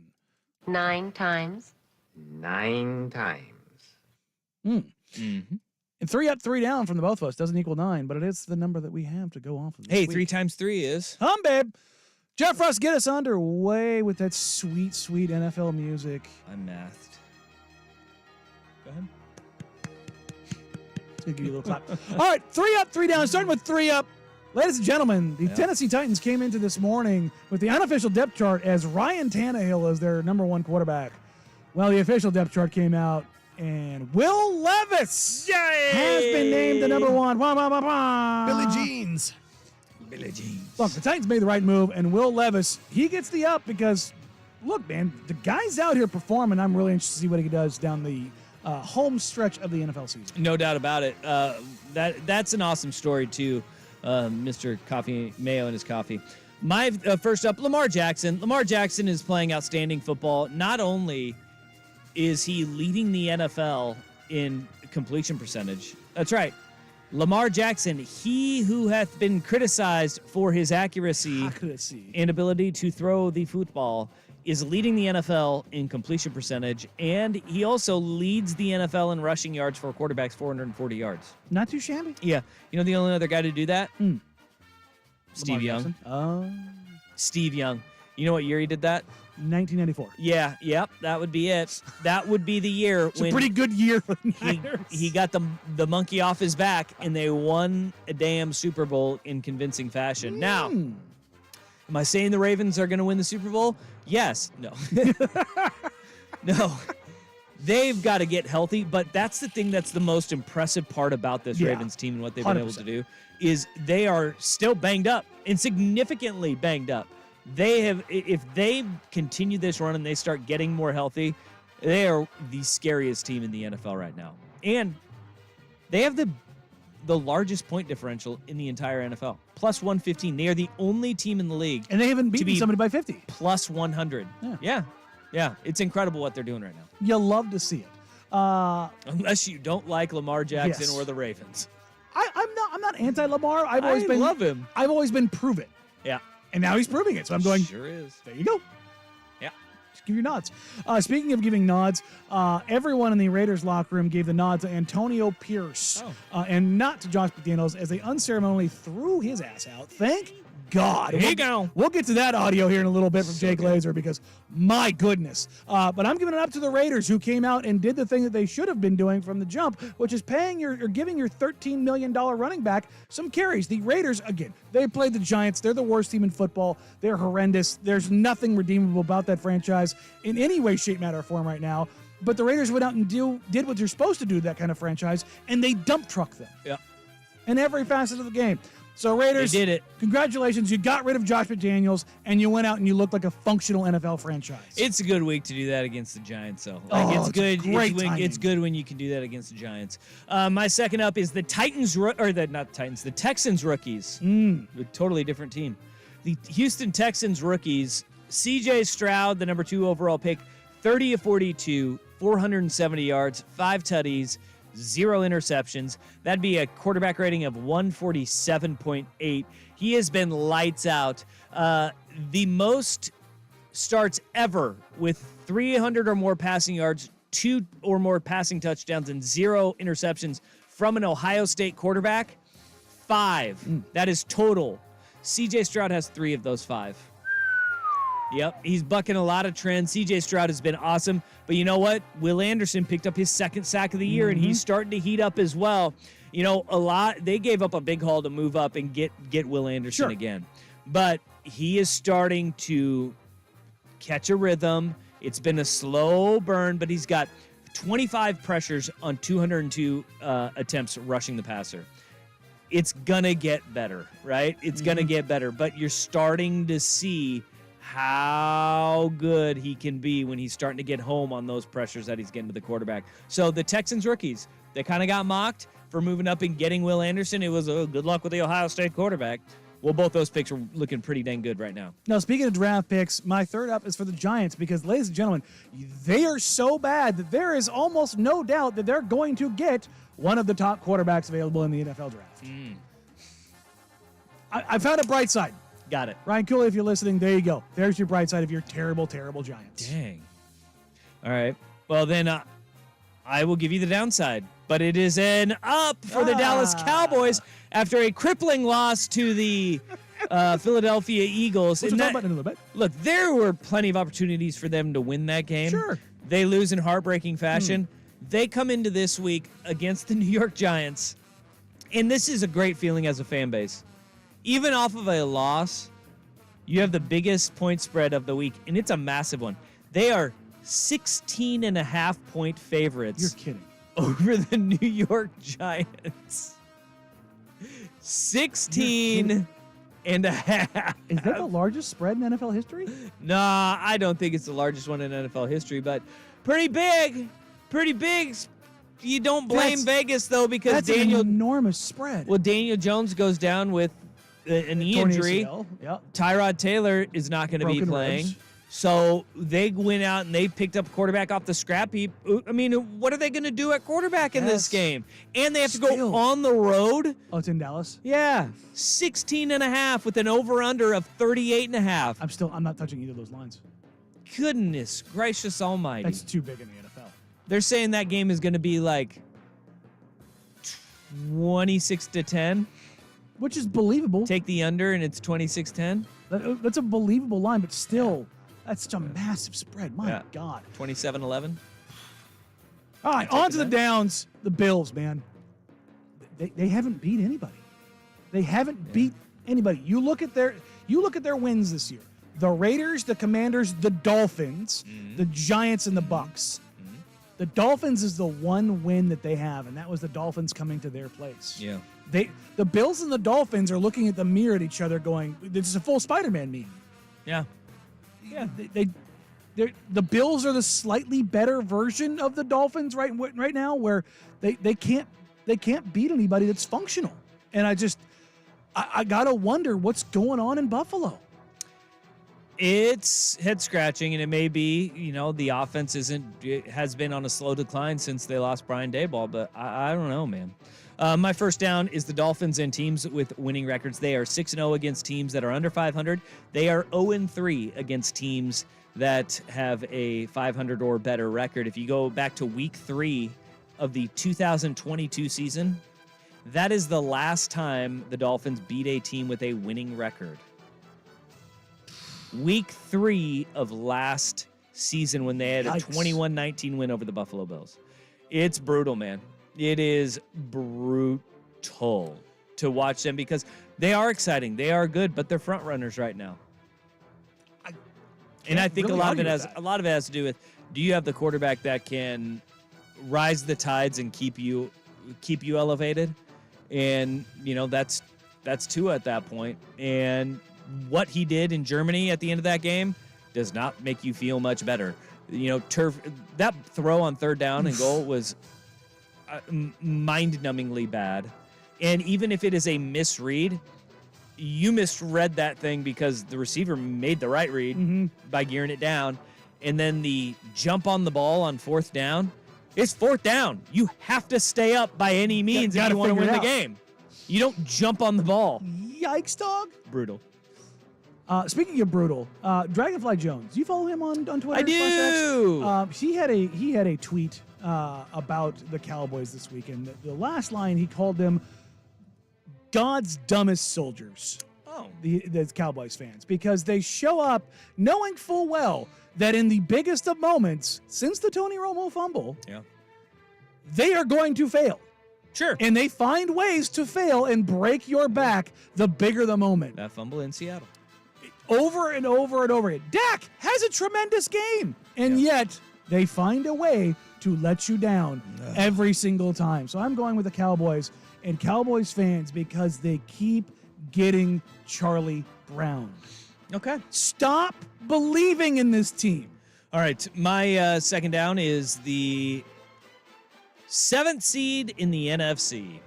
If the playoffs were to start today, how exciting is this? Oh, give it to me. Your 7 teams in the AFC that would make the playoffs: Kansas City, Baltimore, Jacksonville, Spicy. Miami, Pittsburgh, Yup. Cleveland, Uh-huh. Cincy, Mhm. and the Buffalo Bills would be on the outside looking in right now. They'd be on the outside looking in. On the flip side of that, you got the NFC. Philly, Sure. Detroit, Uh-huh. San Francisco, New Orleans, Oof. Seattle, Okay. Dallas, Okay. and then your final playoff spot. These are the teams all Vying for within second. 2 games of the final playoff spot. Right now, Minnesota currently holds it with Josh Dobbs that they traded for, the Pastronaut. Mhm. The Washington Commanders and Atlanta Falcons are each 1 game out. And then you have the Tampa Bay Buccaneers and Green Bay Packers all They're 2 still games out still like viable. at 3 and 5. Good God, that conference The sucks. Packers and the Bucks are both 3 and 5. Give me Baker all day. Yeah. Yeah. And just 3 games out, the Bears. The Chicago Bears are 3 games out. Yeah. One winning streak and they're in the thick of things. That's not disgusting. going to happen. It's the Chicago Bears. Well, I can tell you where else it's not going to happen. My last down. Look, I am not making any judgment on Bryce Young. What I am making a judgment on is the Carolina Panthers moving up to take Bryce Young by parting with the number 9, the number 61, and then in last year's draft, as well as their 2024 first round and a 2025 second rounder, as well as DJ Moore. Because right now they may have given up the number 1 overall pick, the number 9 pick, and then the number 61, and then what's probably going to be like a top 35 pick, all to move up to get Bryce Is that Young. Is that bad? That seems bad. My goodness. seems And again, bad. Bryce Young is this. We're not saying he's broken, but right now the Houston Texans, the Chicago Bears, they made very, very, very, very, very, very good moves. My third down is Brett Rippon, the former Boise State quarterback, the nephew of what? What? Oh, I thought you said something. It's a, Oh, the nephew of Mark Rippon. He had a 13 for 28, 130-yard game with no touchdowns and an interception, averaging 4.6 yards per attempt. That would be a quarterback rating of 24. It's out of 24, right? The Rams have opted to sign Carson Wentz with Matthew Stafford now being injured. Was Wentz with a team? John Wofford out. No, he was not. No, he was not. This was not a trade. This was a, we need to find somebody, and we need to find him fast. Guess who's not employed? Carson Wentz. Which, there's a guy who can fix him. It might be Sean McVay. Good luck with that. Good luck with that. I can fix him. That's 3 Up, 3 Down every week, Tuesday at 2 o'clock. 3 things we like, 3 things we don't, coming out of the NFL weekend. Coming up next, we will dive into that Josh Dobbs acquisition with the Minnesota Vikings and what he was able to do coming up, not off the street, but coming into a team with no practice. Danny and Dusty, 1080 The Fan. What? Hello, sports fans, and welcome to Prime Time with Isaac and Sue. So they should hire me as Hail Mary coach, and I would tell Godwin, watch the ball. Keep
Cousins ruptures his Achilles, and he's done for the season. They've got Jaron Hall.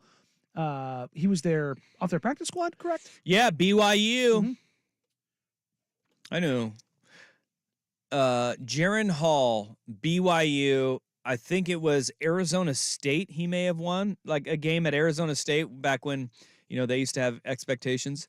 That I was like, oh God, how do you lose to that? It was a Pac-12 team where I was like, how do you lose to Jaron Hall? It was a very depressing game. But he goes out there. And that was the Pac-12. Yeah, there you go. That's Pac-12 in a nutshell right there. That was why they were in the position they were in. But Jaron Hall gets the start because he's familiar with the system. He's been with the Vikings program for a little while. But he gets knocked out, gets a concussion, which is interesting because he goes 5 of 6. Like he's throwing the ball around a little bit. It's like, oh, this is interesting. But also, it's the Falcons. Yep. Josh Dobbs comes not off the street. He's in season ready because he's been playing relatively well for the very bad Cardinals. Yeah. But he comes in and he's on this. The video from the sideline is insane. You've seen it, right? Where he's got all of the offensive linemen around him and they're going through his cadence and what he sounds like because they haven't heard it. No, he didn't even know what the cadence was. Yeah. So, like, and here's the thing about cadence. You may be like, what's so hard about this? It could be, for him, if it's down, set, go, or is it down, set, go? It's all it's pacing. Go. And you don't know what one it is or what does going on 1 versus going on 2 sound like. There's so many things that are at play here that you just don't know. Like that is a mind trip to think that they're going through that in a game because he doesn't even know what it is. And he doesn't know the playbook. Yeah. So he's got the coach in his ear in that headset. He's not giving him the calls. Like he is, but he's giving him the calls, he's walking him through the route trees and what the progressions are, just literally telling him. Well, apparently, like, he would call the play, and then he'd look to Jordan Addison and be like, what are you running? Yeah. And he'd be like, I'm running a post. He's running it out. We got a dig coming. And he'd be like, okay. Okay. And then in the headset, Kevin O'Connell's going, hey, if you see 1, throw to Jordan. If you see 2, throw to Hawkinson. It's like, that's how they made it through this game. Yeah. Which is crazy. Which is, for the NFL, is nuts. No, yeah. You would think that, because the Falcons have to know this, that he's not up to speed. And you would think they would try to junk some stuff up and really throw him off. Yeah. If they did a very bad job at it. Yeah, and it's not like what Josh Dobbs did was like it absolutely scorched them, right? I mean, he didn't put up funny numbers again. He didn't throw for 300 yards. No, but he did put up 200 plus yards of total offense and 3 touchdowns. Sure, but how many did he throw for? 158. Yeah. So little dinks and dunks. I mean, and then he scrambled a lot for because 70 yards. He didn't know what he was doing, and he's a really good athlete. So, I mean, that is when you junk it up and you have an athlete back there, he made plays, right? Sure. So I think if you're sitting there going, we hold the opposing quarterback to 158 yards, feeling pretty good about winning this game. But if you're Arthur Smith, this is just embarrassing. Like, Yes. It's embarrassing that you do lose. It was that so game. bad he had to shave off his mustache. And the fact that you have all of those tools, I mean, the Vikings and the Falcons are so similar in that they have got so many skill position players that you're like, how do they lose football games? You should not be this bad, and they shouldn't be this bad. Yet, here we are, and the Falcons are a worse version of the Vikings, but they've got Drake London, Kyle Pitts, Bijan Robinson, Tyler Algier. You should be a better football team than what they are. Drake was banged up for this game, but yes, your point stands. Well, no, I'm talking just Generally, on the yes. season. That is the Vikings. The Vikings have got T.J. Hawkinson, Jordan Addison. They've got Justin Jefferson, who's out, and he's hurt too. But it's like, you should never be this bad. They got Madison at running back. Like, you should not be this Akers bad. before his Achilles went. And they are. And it is it's an embarrassing loss for the Falcons, but it cannot be overstated how impressive it is that Josh Dobbs was able to just step in and do this, because he said it best. He said, It's like I studied for a French. I learned French and then took a Spanish test. It's a completely different language. That is a great way to describe it, because all the terminology that you worked so hard to learn in Arizona to be their starting quarterback, you throw it away. You crumple it all up and you throw it away. And now you have to learn all new terminology. You have to learn a new cadence. You haven't watched film like you thought you're going to need to in this game, because of the fact that, you just got to Minnesota and they had a guy they were going to start in a spot. It's wildly impressive what he did. It's even more impressive and also more understandable and believable because he has a degree in aerospace engineering. Yeah. He's quite literally brilliant. Yeah, there's two guys that you want in this.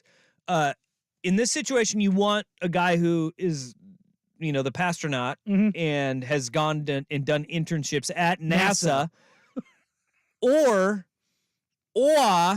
you want a complete moron who is. You want the goldfish? You want to go full Ted Lasso? You want a guy who is too dumb to understand what he's getting himself into. Just hooping. You just say, go out and play, man. We're going to roll this thing out and do something cool. That is what there is no middle ground. You don't want the Kirk Cousins. You don't want the guy who's like, I need to prepare this. No. Like, no, you're right. I think you're 100% right. You want Johnny Manziel or you want Dobbs. Yeah. You want a guy who can just F it, I'm going to do something cool, or I'm so smart I will be able to the guy that didn't absorb watch any what of the you tape. tell me in that headset before the play clock turns off our headsets at the 15-second mark. Like, there's zero middle ground, and they got Josh Dobbs and they won the football game.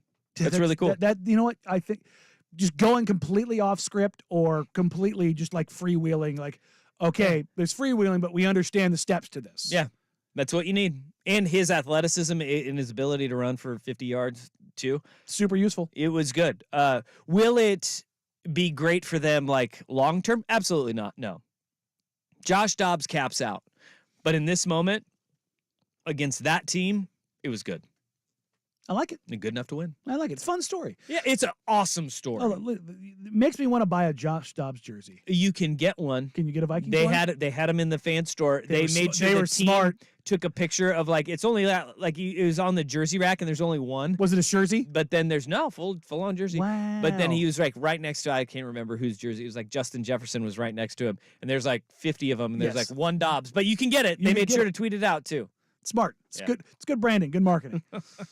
All right, well, I tell you what, you can probably use a little bit of marketing, a little bit of branding. Is the college football playoff, that's going to be announced here in an hour and a half. Is there going to be a change at the top? Will we see Washington move up, move down? What's going to happen with all of this? We'll get to that and more, but first, here's the Big Kahuna with the Sports Center update. That's that Hawaiian burger joint. Now, from the Spirit Mountain Casino Sports Desk, a Sports Center update on 1080 The Fan.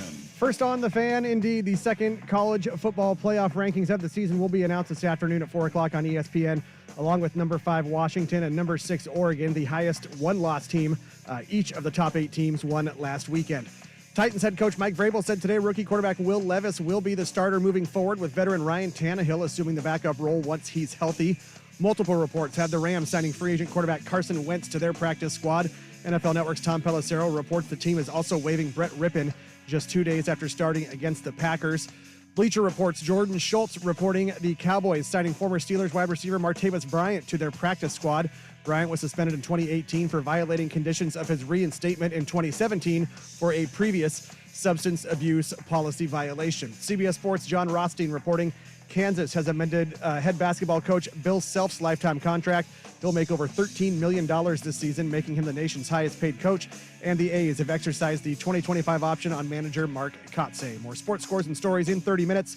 I'm Jeff Rust at the Spirit Mountain Casino Sports Desk. Spirit Mountain Casino brings you big games on big screens with big-time sports betting action. Learn more at spiritmountain.com.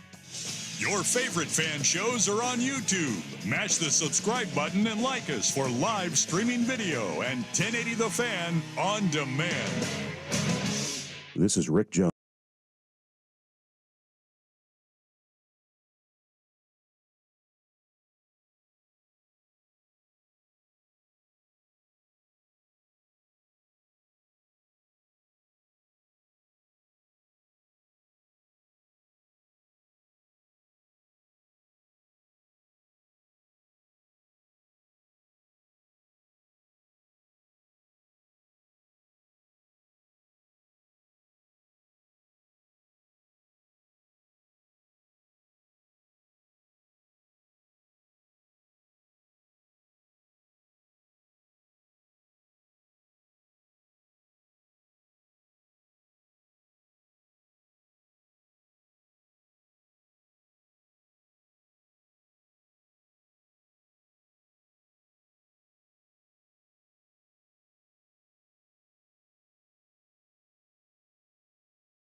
move themselves unless you see the committee finally say Michigan, out. And we have that poll up right now at Danny and Dusty on Twitter bots.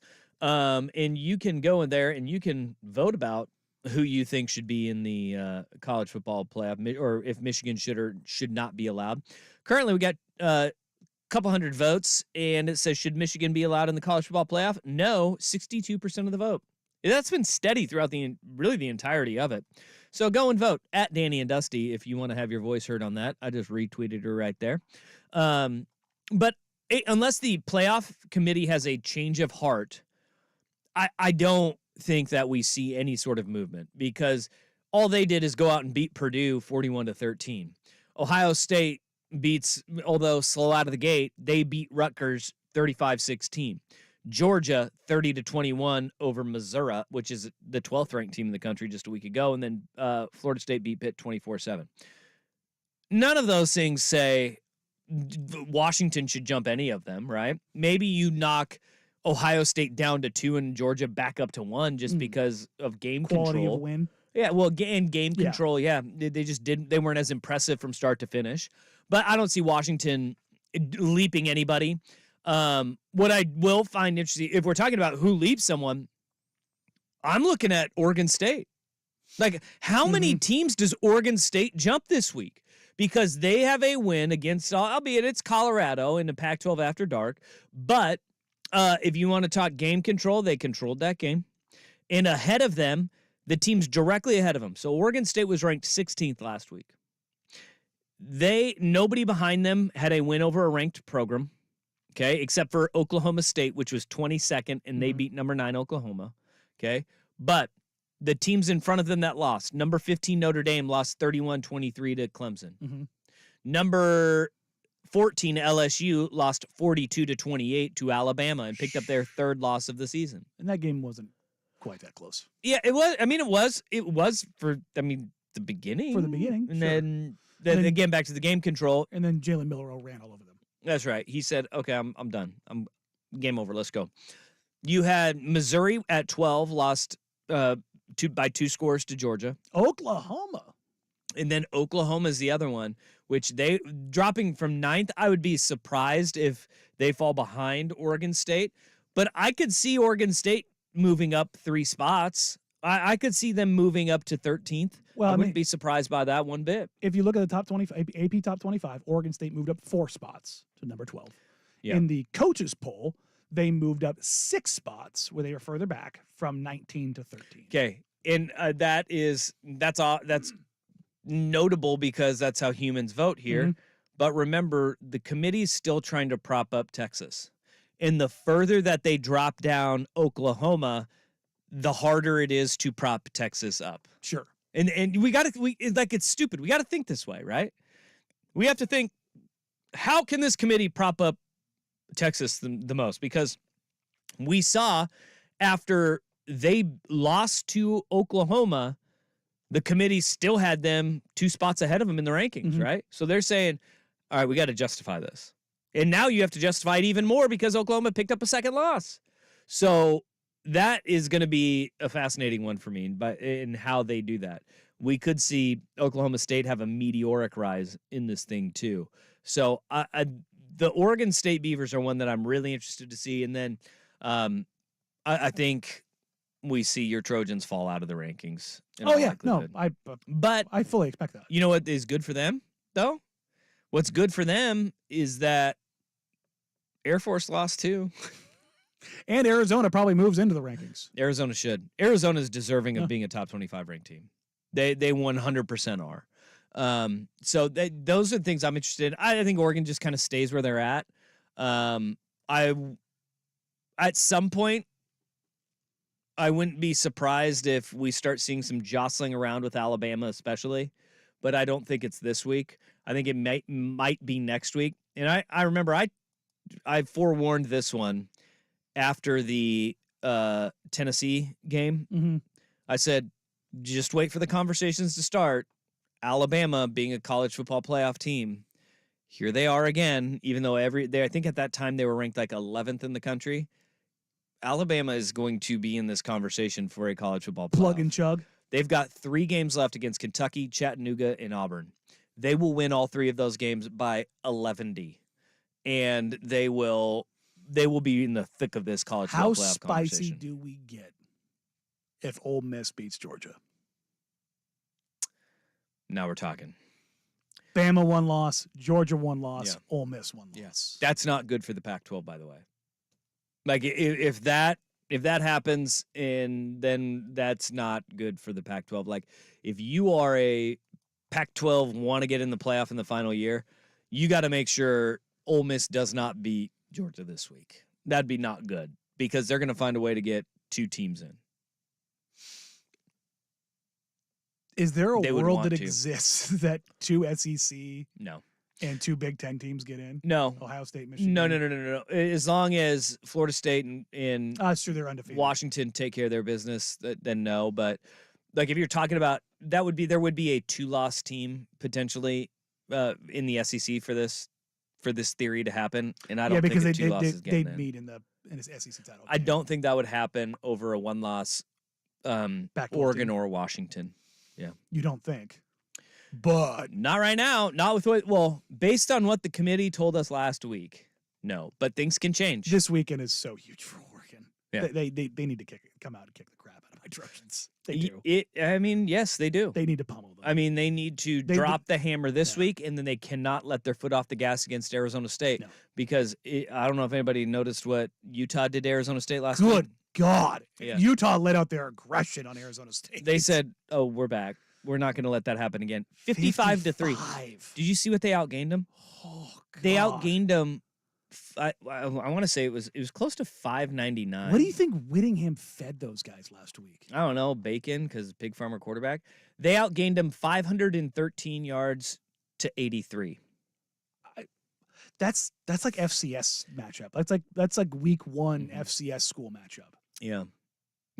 That's that was brutal. That's Oregon against Portland State. They rushed for 352 yards. Good God. Coming out of that game, Kenny Dillingham said, when we go into recruiting, our criteria that we're looking for is A, offensive lineman, B, offensive lineman, C, D, heck, probably E and F are all offensive linemen. Mm-hmm. Like after that performance, he was like, yeah, no, we're not doing that. We're not going through this again. It's tough, man. It's tough out there. Yep. I'm really interested to see. And their backup quarterback got hurt on the first drive too. Yeah, that doesn't help. No, they're already struggling at that position. Not everybody can win 55-3 with their third string quarterback. Yeah. And their 4th string running back, their top 2 tight ends out. That's Utah's incredible. What they managed to do this season has been nothing short of insane. Yeah. I'm really interested to see just how much the committee does with Michigan here.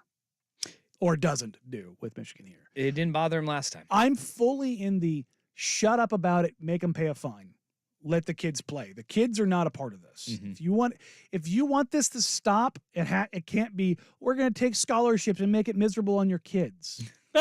It has to be monetarily. Oh, have you heard of the NCAA? Yeah, that's the you problem. Know what they do? Yeah, they're stupid. They're stupid. That's the problem. And it's not going to stop anything. So. It's not. All right, coming up next, we're going to put a bow on this show. I don't know which way we're going to go. We'll find a way. Danny and Dusty, 10 the Fan.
The Michigan sign stealing scandal is incredibly dumb. Yeah, like on every single level, and the level of violently dumb that it has gone to in break. If you're watching on YouTube, youtube.com/1080 AM The Fan, you can see me doing a bunch of hand motions and getting very animated in conversations with Dusty. You are a big hand talker. I am a massive hand talker, which is why I'm standing up in my power stance right now. So I got my hands firmly on the table. Yeah, on the YouTube stream, all it is like, if you were not, you need to go bare chested one day, because all it is just bare chest. Just nothing but my 5 chest. All I see is your chest. Yes. But Danny's chest. Going violently dumb. Yeah. And what I was saying during the breaks, I'm usually when I find out more details about how dumb the Michigan scandal is, because it just keeps getting dumber. And I love it. I love how dumb it keeps getting and how petty it keeps getting. There's now a campaign ad, and I will read this. Michigan caught, and it's a flag on the field, and then it reads, "They stole our signals, and they're taking our tax dollars. Every year, thousands of Ohioans drive to that state up north to legally buy marijuana. That means the whole state of Michigan, with the I with an asterisk in it, gets all of the tax revenue from these sales. That's money they can use to repair roads, fund schools, and more. They fund that school up north with your weed." They didn't capitalize on that in this campaign ad, which really bothers me. If you're going to go full dumb, tomorrow, that's today, Tuesday, November 7th, vote yes on issue 2 to legalize adult use marijuana and bring these dollars back to the Buckeye State. Also, adult use marijuana, like, hey, with that, did they want to legalize child use marijuana? With that fear mongering, you just might, because they'll be like, people in Ohio will be like, if it helps the Buckeyes, put the kids on the weed. Also, it reads like Derek Zoolander's Center for Children That Can't Read very good, because guess who it's brought to you by? It's paid for by the Coalition to Regulate Marijuana Like Alcohol. Oh. Why is it so specific? The school for kids that don't read good and stuff? Yes. Paid for by the Coalition to Regulate Marijuana Like Alcohol. I like this. Hey, I would expect nothing less from the coalition of people who want to regulate marijuana like alcohol. CTRMLA. They didn't even come up with a good acronym. Yeah, no, they didn't. But you know what? Good on those people for good for them for coming up with a fear ad right before the election. Like, nothing hits home like a good fear monger. Them Wolverines are going to get more of our money that could go to our potheads in the Buckeye State. That's right. You know how much marijuana that is? You know how much marijuana we can fund the Buckeyes program with? A lot of it. Don't go up there and buy your marijuana. The jokes about the Buckeye leaf looking like a pot leaf are really coming home to roost right here. Yeah. Gosh. That's what they should have done, is they should have put a Buckeye helmet instead of the Buckeyes, just put pot leaves all over it. That's one way to get voters on your side, I guess, is get them all high and put them against Michigan. Just send them brownies. They're homemade brownies. They're just pitting them against Michigan. If they really wanted to send this thing over the top, be like, it goes to schools. We're not saying it, but does Jim Harbaugh get paid through your marijuana purchases? You know, like that could be an angle that they take there. Do you want your weed to go to Jim Harbaugh? I think that would help him in a lot of ways. Maybe that's why he likes milk.